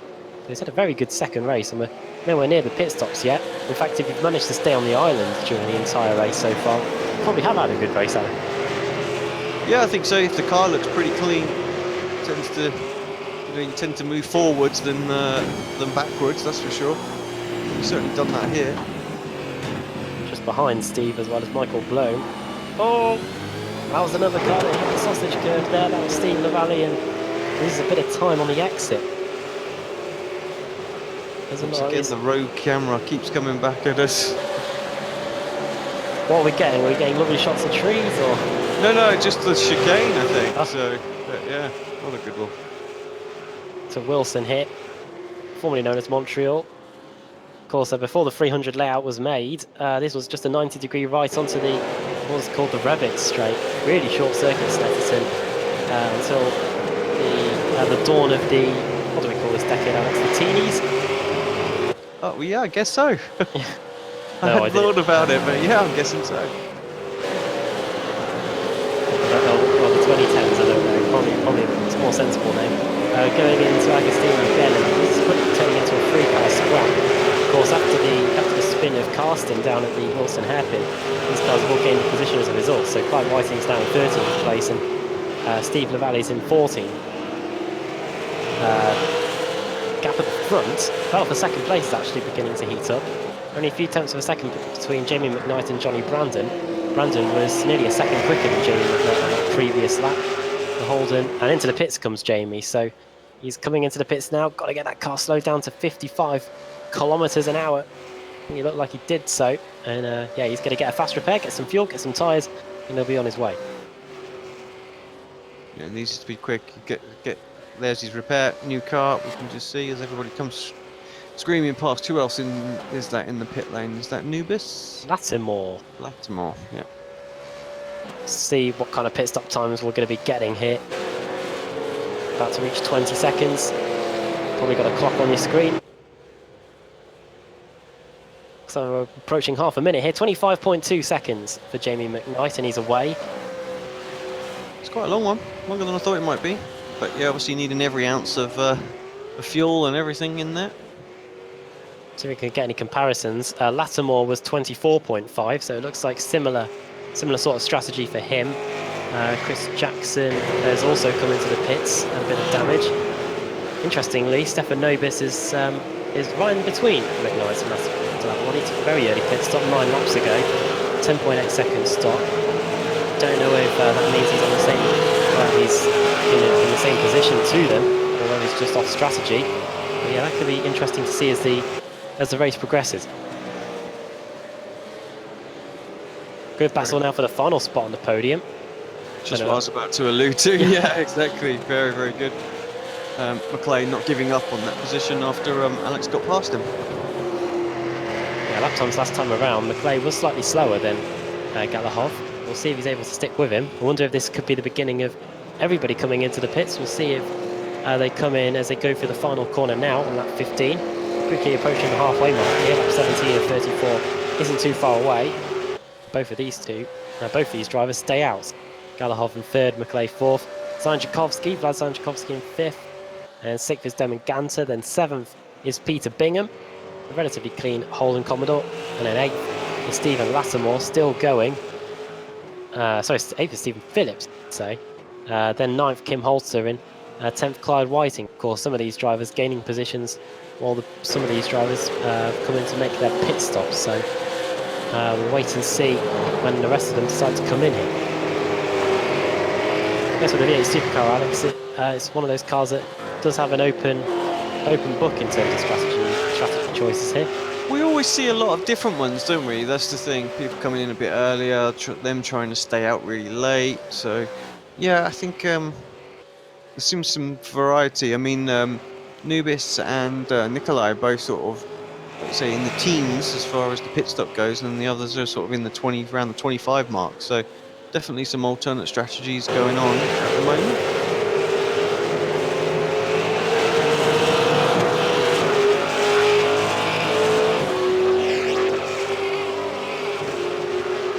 Clay still not able to get a move done, but he definitely seems like he's got a better car over the long run. Yeah, George McClay, 4th position, 6 positions gained, car 31. He's just going into the bomb hole now. He's bearing down on Galahov. Damon McKnight looks like he's gaining a few positions as well. I just noticed on the timing screen since he made his first pit stop. Final corner, bit of curb hopping there by Alexander.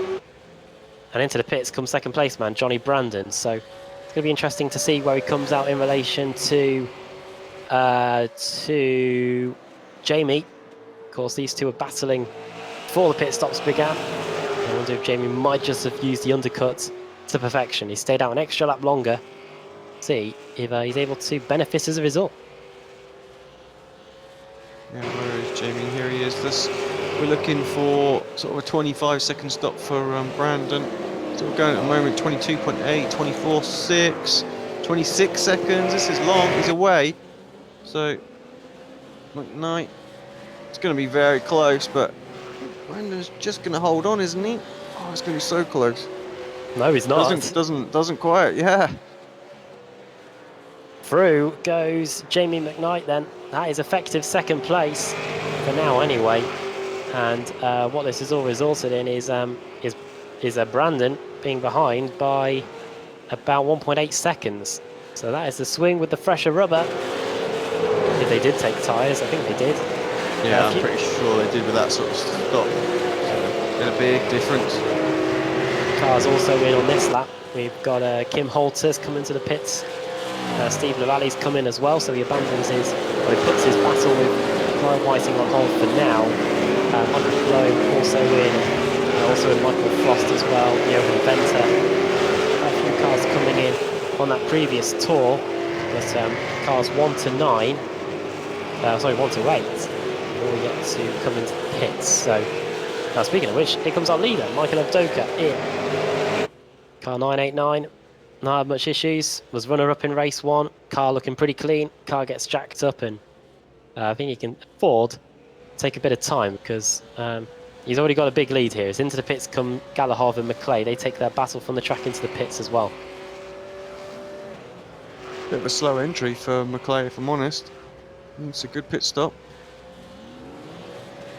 Michael, this is very long. The count has stopped for some unknown reason. 26 seconds, he's underway. I think he should be in any trouble. McKnight is just coming into Murray's the final corner now, so... Yeah, no problems whatsoever. Well away.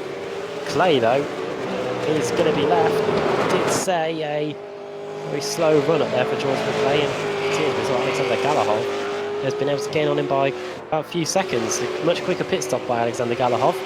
Yeah, 24.1 against, what was that, 26.4, so... Yeah, nailed the stop.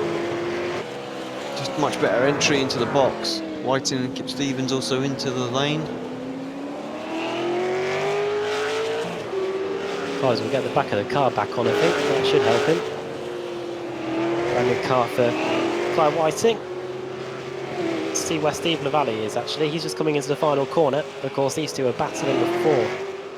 They both made their pit stops. He's building up the speed now, but it looks like Clyde's going to hit the pit lane speed limiter. There he goes.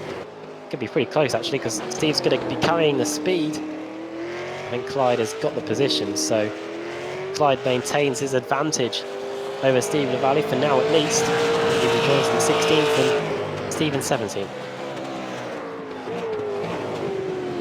They're just carrying on their battle, aren't they? But we'll see if that makes a difference, or how much of a difference it's going to make to Clyde now, because obviously his car's intact, he's got his rear wing, hopefully he's got a little bit more traction on there, so you would think he'd probably be able to pull away, but you just never know sometimes with the damage, do you? It can actually not affect you that much, look terrible, and be still sort of quite drivable. Maybe that's what Derman Ganter has, because he's stayed out, he's 18 laps into his stint now, and hasn't decided to come in. He's currently circling in second position. Don't know what position he'll be once he comes in and makes his stop. I gather he'll probably be around 11th or 12th. There's George McClay. There's just got by Stefan Novus, I think. So, yeah. And yeah, George McClay now in 9th position. Nice free car scrap, is actually just in front. That is McClay and Galahov as well. Well, not Galahov, that's goodness me, car 007. Yeah, it's a back marker, isn't it? I think. Yeah, Johan Venter. So, yeah. What was I going to say just a second again? So Nubis, one of the drivers who only had 11-second stop. So on that alternate strategy, struggling a little bit with tyres or something out there. Yeah, maybe it was just fuel only. And he's going to be in for a bit of a ride now because we have only just started the second half of this race. Just going to be just over an hour, this one. Around Snetterton in the PenPower V8 Supercars Championship. Those are joining us here on Apex Racing TV on your Saturday evening. Had a good weekend so far. And hopefully you're enjoying the coverage here at Snetterton, here in the UK. Adam Baff and Alex Simpson with you for the ride here in the final half of this race. Vlad Sanjakovsky currently leads the race, however he is coming into the pits. This means that Domen Ganter is going to take the lead here. So this is very interesting strategy by Ganter here, and we'll see if it is able to give him any rewards. Meanwhile, Vlad, Alex, and we'll see whereabouts he's able to rejoin. Yeah, it was in a reasonable position when he came out. Where's the first of our pit stop runners? Docker, here he is. He's coming down the straight right now. So closely followed really by Knight. Here they come. So this first little gaggle of Brandon and Galahov are all going to get through. Vlad just not quite left yet. It's going to be close for the rest, but I think he'll be okay. 26.1. Clay and Nubis, they've just snuck through as well. So. There's Lattimore, there he goes. Sorry, that's Nubis through, isn't it? Then, yeah, he's going to be comfortably just behind Stephen Lattimore, so down to 11. But of course, he's on absolutely fresh tyres now. So what they've burnt off, he's got available, so he can go at them. It's an unusual strategy because obviously coming in first gives you the undercut and gives you track position on a track that's very difficult to overtake. So now, Vlad's got to go out there and he's got to get these moves done early on while the tyres are hot. Peter Bingham has had a half spin. He was running in second place and has dropped down to fourth as a result. This is just coming out of Oggy's 667. Let's go in again. Does he make more mistakes? No, he's just getting back up to speed and he's now dropped from second down to fourth. Just get that on the replay for us as well there. And see exactly what happened. Bit of curb there. And yeah, I think that just a bit of curb on the way in, just unset the car, got on the power as normal, and car just hadn't quite settled down, and yeah, around she went. A very good race for Peter Bingham. Devin Ganter finally comes into the pits. Really intrigued to see how this is going to work out for him. Because of course he still has 15 laps to fight his way through the field on much fresher rubber. Yeah. Yeah, so if he can come out right with those guys, then, he'll still be in a good position, surely. Coming in the rest. Oh, Johnny Brandon just getting very out of shape. Gantar 16 seconds at this point, so he's going to come out way behind these guys. Brandon holds on even though the mistake. Phillips in, Gantar in as well, Bingham in, so a lot of people making their pit stops now. Yeah, two teammates, Phillips and Bingham, both coming in at the same time. One from Texas, one from the UK and Ireland. And they'll be on their way as well. Of course, Stephen Phillips, pretty entertaining first into the race for him, especially being at the front, having everyone trying to overtake him. It was great viewing for us and hopefully for you at home as well. Comes Johnny Brandon though, he wants to try and get by Jamie McKnight. This is the battle for third position. And around goes Johnny Brandon. And a lot of damage to the rear of the car. Is that Alexander Galahov again, Alex, going into Agostino? Was there actual contact there? I'm going to have a look at that back on replay. I think he just lost it on his own, didn't he, initially?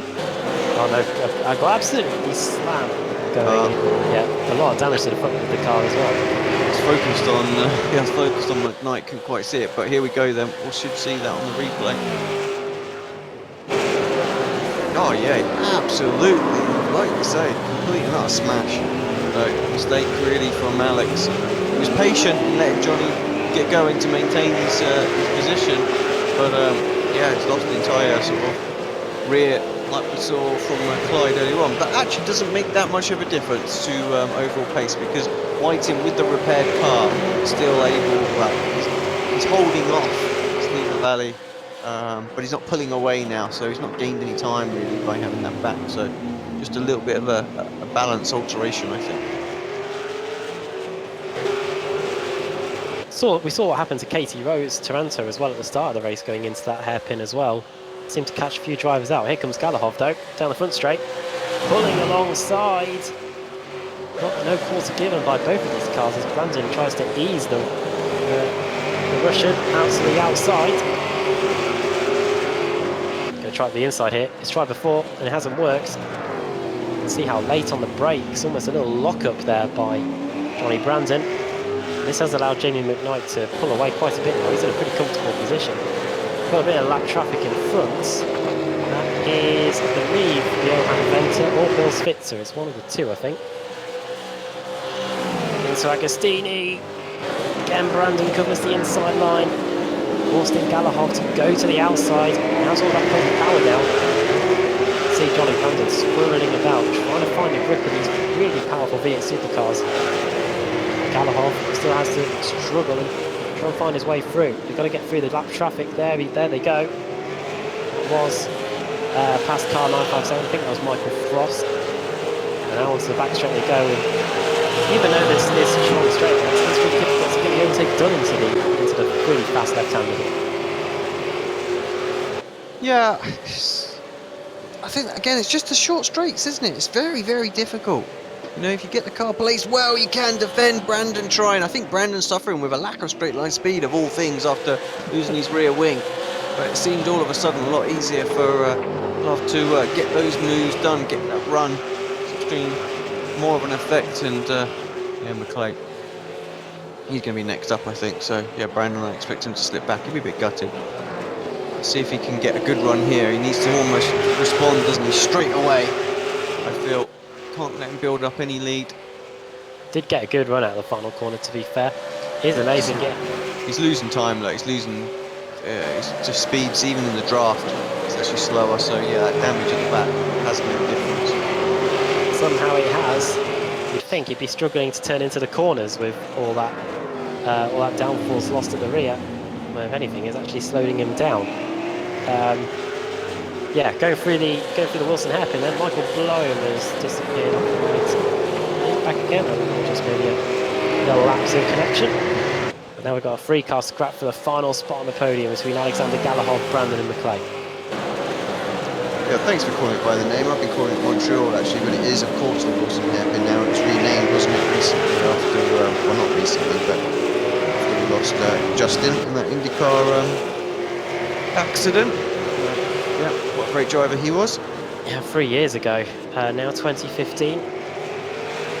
And yeah, really good driver in loads of disciplines of cars. Of course, had a stint in F1, then went to Champ Car, then became the IndyCar series, and the advancements in safety due to well, part of his legacy really. We've seen the new the windscreen that's being used in IndyCar. It's a lot better than the Halo. We'll see if it's just as effective. Yeah. Well, he's hoping, that's for sure. Wait and see. The IndyCar season not too far away either. Formula 1 cars are going to be revealed in the next few weeks. Really looking forward to seeing how they've incorporated the Halo design into the car. Steve LaValle has stopped on the circuit and has just got going again. So I don't know what on earth has gone on here. Maybe a black screen, or maybe something's disconnected from the wheel and the pedals, because it looks like he's had to stop, plug something in, and get back going again. Alex, I think. Maybe he's had a Jim Paresis moment. Quite possibly, yeah. Maybe all the monitors have fallen on him. He's had to put them all back up and get going again, because that was a pretty hefty impact with the Armco barrier. Oh my god! Right, lap 23 of 34. 12 laps to go here. Michael Avdoka is a 12-second lead. Jamie McKnight second. Alexander Galahov now starting to pull away in third place. Johnny Brandon in fourth. George McClay fifth. Nova sixth. Dan McGanter in seventh. Simon Tchaikovsky in eighth. Then we've got a nice battle for ninth and 10th going on between Stephen Lattimore and Nikolai Bogotyrev. So Scrap for the final position inside the top 10 going on here between two Holdens. Sorry, between a Ford and a Holden.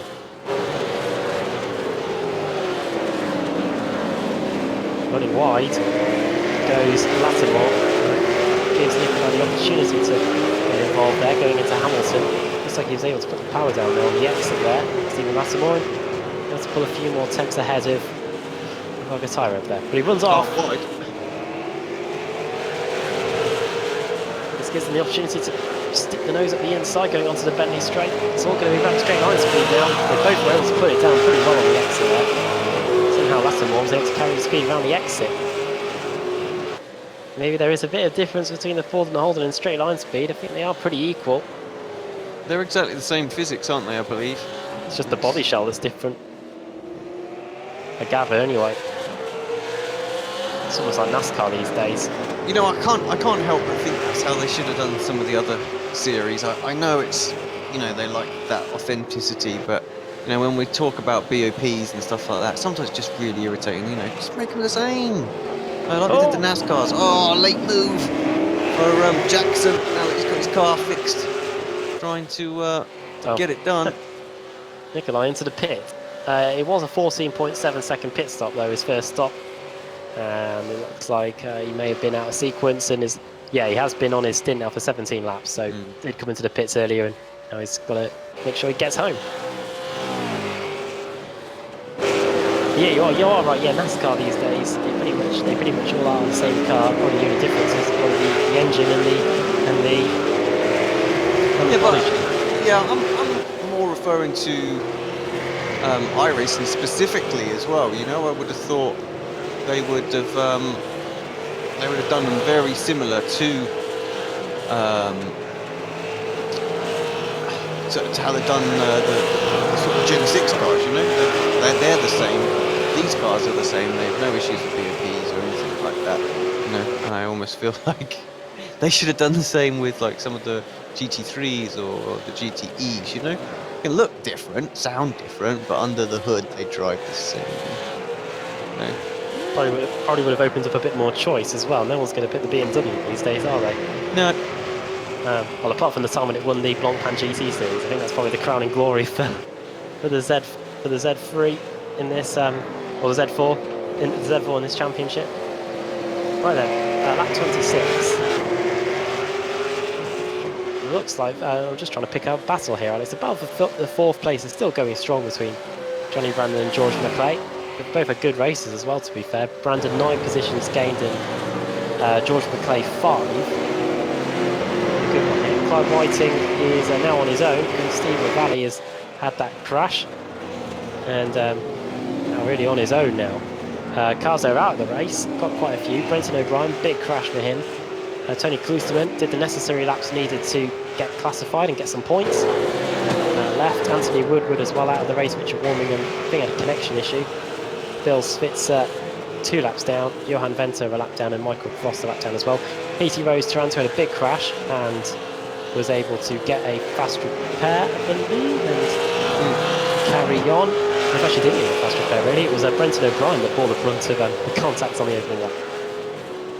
It was just a bit late for Brenton on it afterwards, and I think he was like, I could get it repaired, but I don't think I'm going to bother. Just having a look at our leader at the moment, doing a great job out there. Into the bomb hole now.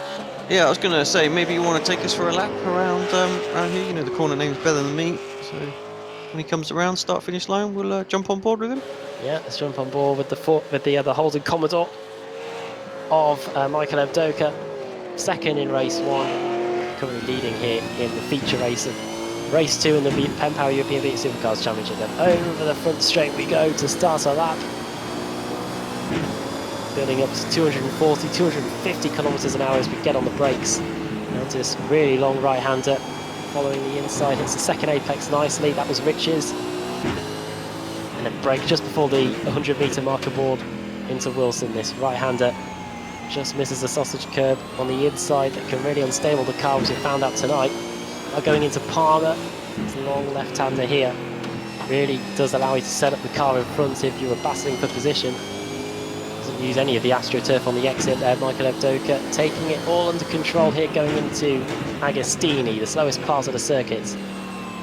Probably one of the other overtaking opportunities that we have seen drivers get it quite a bit wrong. Just ask Alexander Galahov. Stepanovas, by the way, into the pits for a second time. Going through Hamilton, now into Oggies. Seen a few drivers struggle to put the power down. There you go, good line through there by Michael. Now into Williams. Corner that takes us on to the Bentley Straight. Normally the Rivet Straight, and a little bit longer than this back in the day of when it was just the 200 layout. Now Brundle and Nelson away. Another tricky part of the circuit, probably the trickiest part of the circuit really, trying to slow the car down, trying to not lock the brakes. Really well done there by Michael Evdoka. Now into the bomb hole. Down you go and back out again. Now the long right-hander at Coram, heading into Murray's the final corner. Stay as far as you can to the inside line, follow the corner around it and get on the brakes. Similar in a way to Brundle and Nelson really, trying to slow the car down, sliding the car on the exit of Murray's and coming up to the line. And we'll see what kind of lap time Michael Evdoka does there for a lap around Snetterton. That was a 49.5, and yeah, that's a great job of how you get around Snetterton in these cars. Yeah, good lap for us to see. C7. A little bit of fun with the car out there, I think. So I'll have a little look further down the field. Nikolai and Clyde having a little battle. Just seems like Clyde's always got someone on his tail in this race. It's going to be interesting to see now, isn't it? Because Nikolai has been into the pit, was in the pits about 2 laps ago. Seeing the car, the new rubber perhaps, and a bit more fuel as well. 14.7 seconds stop it was for Nikolai Bogatyrov there, so probably did have time to take either 2 tyres or maybe even 4. Sadly, there isn't a way of telling on iRacing how many tyres they've taken. Through Brundle and Nelson, and now into the bomb hole. Is slowly closing in. What were the lap times like on the last lap? 51.8 for Clyde, 51.1. His first lap in anger there by Nikolai, and he's right with him. Just looking at their relative I ratings. Clyde Whiting 1,289. It would be a bit higher than that, Clyde. And Nikolai just under 2,000. Michael Blown, by the way, in 16th place, 613. Doesn't seem right. As a driver who mainly just does leads. There you go. Well, it's okay, Michael. It wasn't as bad as Michael Frost. Maybe cheering here. 439. Good job. Go. I think it would be quite amazing to gather the great and the good of the low I rating club in a race. That'd be pretty interesting for sure. I think we did do the 7K challenge on iRacing, on Apex Racing TV once. Great and the good all gathered there from the top of iRacing. I'm sure you'll see many of them on the Sim Racing Observer rankings. Not too long till the World Championship Grand Prix series starts with the Simpson. No, we've got about a month to go, something along those lines. So yeah, not long at all. Maybe even 3 weeks now. Time to get going. I've got to rebuild my PC before then. So damn, more work needed. Any surprising? Has the calendar been announced? Yes, it has. No surprises. You know. Starting to like usually starts there, doesn't it? Yeah, we are. I mean, they're throwing Zandvoort back in there this season, doing a couple of extra races. So I think Zandvoort, maybe Road America is back. No, that was already there. Watkins Glen, I think, is back as well. So might be wrong on that one. Phillip Island, you know, those are the sort of the non-normal circuits if you have it, but then as you'd expect, all the F1 circuits are there. Should be good. Intrigued to see how you get on next season, to be fair. See if anyone can stop Martin Kroenke. It feels like just a few seasons back where we were saying anyone but Gregor Hutu, and now we're saying anyone but Martin Kroenke, really. Well, it's always the way, isn't it? Whoever's winning, you know, regularly. Yeah, you want to change it up, don't you? You want to fight for the championship, you know. I think that's what we would love to see, them going head to head for each other. But yeah, it's going to be the Alex Simpson show this season. I'm going to smash it, 14 for 14. I'm sure we won't refer to this quote again. Yeah, I know. Alex, you're back in the Road Pro Series again next year. Yeah, that's probably what's going to happen. Yeah, That 30 then. This battle continues between Clyde and Nikolai. We'll work out where the Ford is going to try and get this move done. It looks like Clyde just has enough pace in the car to keep Nikolai at bay. He's done a pretty good job by Clyde. We're going through some of the biggest movers. No surprises in guessing who it is. It's the biggest mover, and that is Michael Evdoka. Started 12th on the grid, now leads the way. Of course, finished second in race 1. He's on for a win in race 2 as long as something catastrophic doesn't happen in the final 5 laps of the race. Jimmy McKnight then in second position. What a smoke from the car in front. I think it's just a lap behind. And then it's Galahad in third, fourth Johnny Brandon, fifth George McClay. The top 5 have all gained position where they started then. Then Ganta, sixth position, 4 positions lower than where he's 2 positions lower than he started. He started on second row of the grid. Vlad Tchaikovsky started third, down to 7th, and Stephen Latamoy started on the front row as well. But he had a spin inside the opening lap, I think. No, he hit the sausage curb and lost a whole load of pace as a result, which has been recovered since. Chris Jackson in 9th, another issue for him during the race. Had lost the front of the car, got it repaired in the pit stop, and then Kim Holter started 5th, down to 10th. Other big movers, Peter Bingham, 4 positions gained. Clyde Whiting, we were just talking about him, 2 positions gained. Then Kip Stevens, 7 positions gained as Nikolai looks at the inside. There he goes, he's out of control, and somehow Clyde Whiting, I bet he was clenching in there. Yeah, I bet he was. Just about managed to make it past. Michael Blown to close in on him now, car 74. Usually the number held by Scott Malcolm in some of the other series that we have on Apex Racing TV. I was about to say BSR TV then, that was years ago.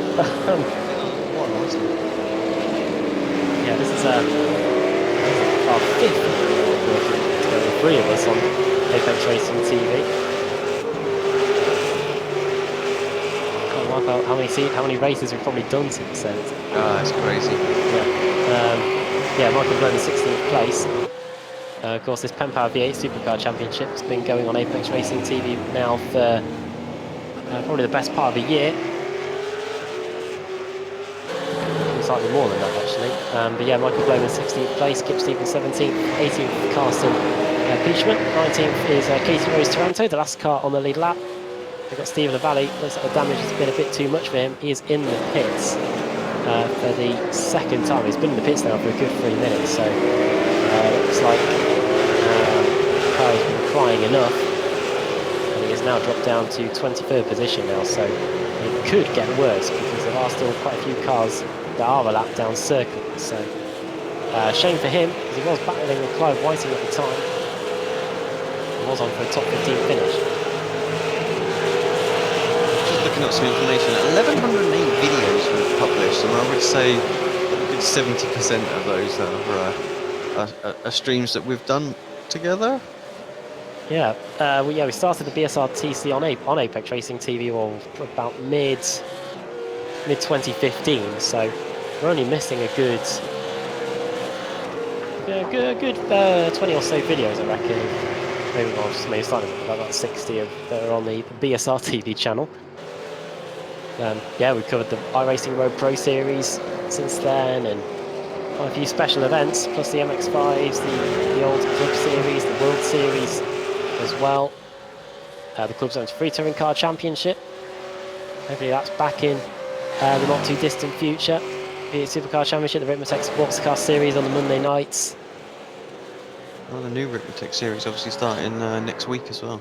So yes, Saturday tea time slot, I believe. Make sure you can watch that one here on Apex Racing TV. Should be a good one, really. Of course, if you've not seen any of the Ritmatech series before, if it's good enough in a Mazda and a Mustang, imagine what it can be like once we get a field of GT3 cars. In fact, we've got the World GT Championship that's getting ever closer, and the entry list for that is an absolute bumper entry list. We've got loads of cars registered for next season. That's going to be on the Monday night, and that's probably going to be one of the flagship series on the channel.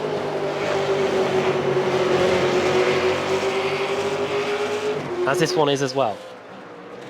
Get your fix of V8 Supercar action. Lap 32 then, the 34, 3 laps to go, 2.5 laps to go now. Michael Doka extending the gap to 14 seconds. 2 tenths of a second, a lap quicker than Jamie McKnight in second. Hey, what though, Alex? Go on. I was just going to say Dermot Ganter's getting a bit close to Exactly the same. Yeah, exactly the same thing. Of course, he went that long, didn't he? So he's on the fresher tyres and starting to pay off now. He's got what, 2.5 laps to go. Yeah, it's not an awful lap.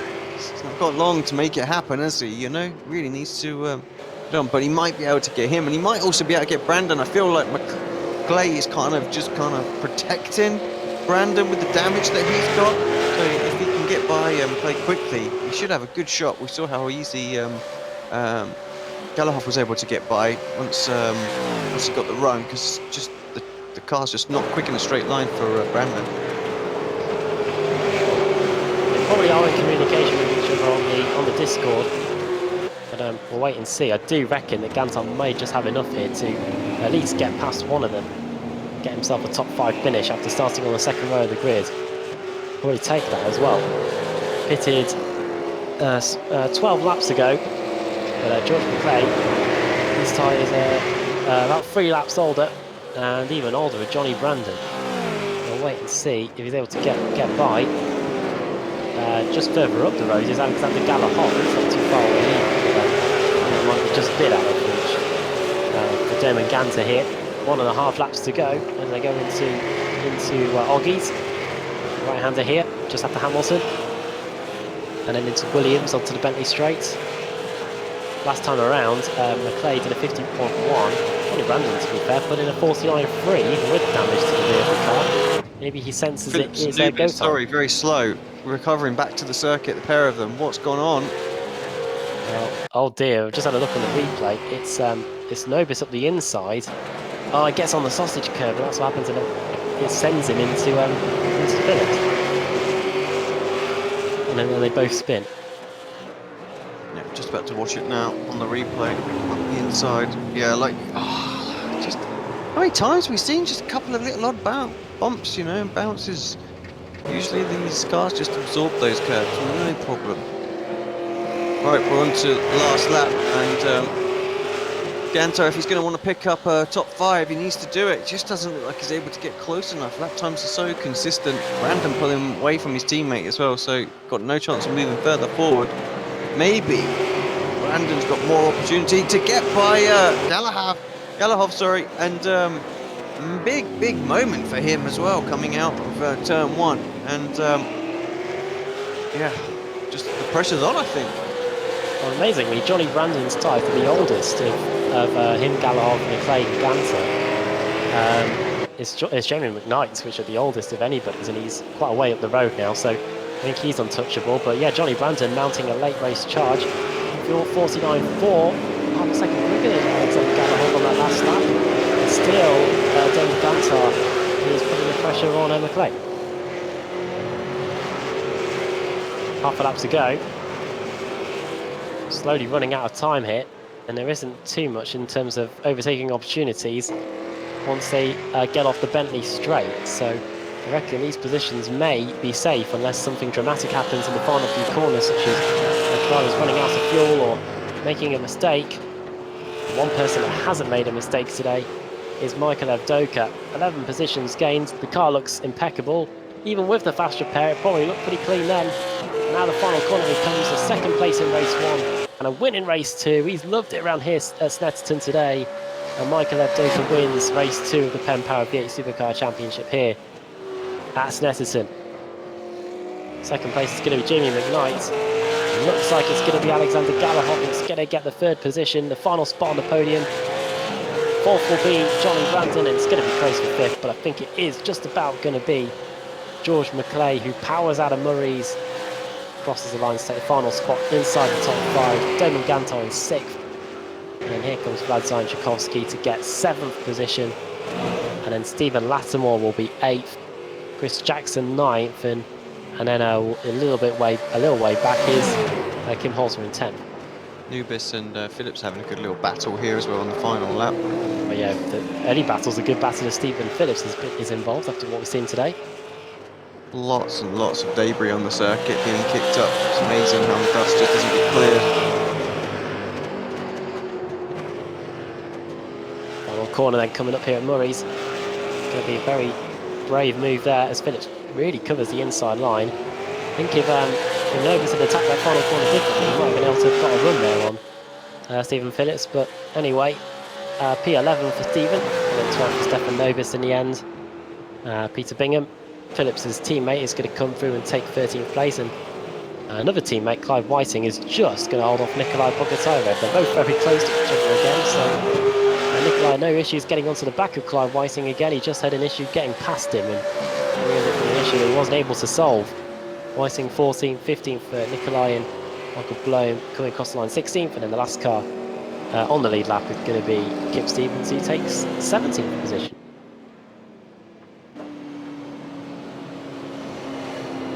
What an exciting race, bit scrappy at the start, but nonetheless it was pretty good. If that really allowed Michael to get by, and yeah, Stephen, he took a bit of a pounding, didn't he, from Alex. I wonder if there'll be some post-race talking about that between the two of them. But yeah, it was a good battle, that's for sure. We enjoyed watching that. Probably so. That was the highlight of the race, really. Yeah. Well, unfortunately, we don't have an awful lot of time because we overrun due to the brakes that we had and the issues that we had. So do you want to take us through those standings and we'll wrap the show up? Yeah, okay. So Michael Otoka takes the win. I think he couldn't have asked for a better evening, really. Jamie McKnight's in second. Third, Alexander Galahov. Great race by him, considering he got the setback after the contact with Phillips and whatnot. Johnny Brandon fourth with the damage. Fifth, George McClay. Damon Gantart, Vladislav Tchaikovsky, Stephen Lattimore. Then Chris Jackson, Kim Halter, Stephen Phillips, Stefan Novus, Peter Bingham in 13th position, 4 positions gained for him. Clive Whiting manages to hold back Nikolai Bogotyrev from 14th, 16th for Michael Blohm, 17th Kip Stevens, and then the cars one lap down or more. Karsten Piechman, then Katie Rose Taranto, 20th for Johan Venter, Michael Frost 21st, Bill Spitzer in 22nd, Steve Lavalley in 23rd, 24th for Richard Warmingham, connection issues for him I believe, and Anthony Woodward retired from the race. Tony Kloosterman did what he needed to do, and Brenton O'Brien out very early on because of the time and because of the damage they sustained at the very start of the race. Right then, we'll be back in a few weeks here on Apex Racing TV for the return of the PenPower V8 Supercars Championship. The next broadcast will be on Monday with the Tech Sports Car Series. That'll be very early in the morning. Just be just 1:15 GMT, but pretty much concludes our action here today. It's Snetterton in the Snetterton 300 circuit in the European PenPower V8 Supercars Championship. Well, thanks to Alex for joining me for both races and doing the cameras as always, and thanks to Sam Fitzpatrick as well for joining the opening race. And thank you as well for watching the coverage here on Apex Racing TV. Do give the channel a like and a subscribe as well, and keep your post notifications on so you can find out all about the videos before anyone else does. And all that's left to say is thanks for watching and goodbye from Snetterton.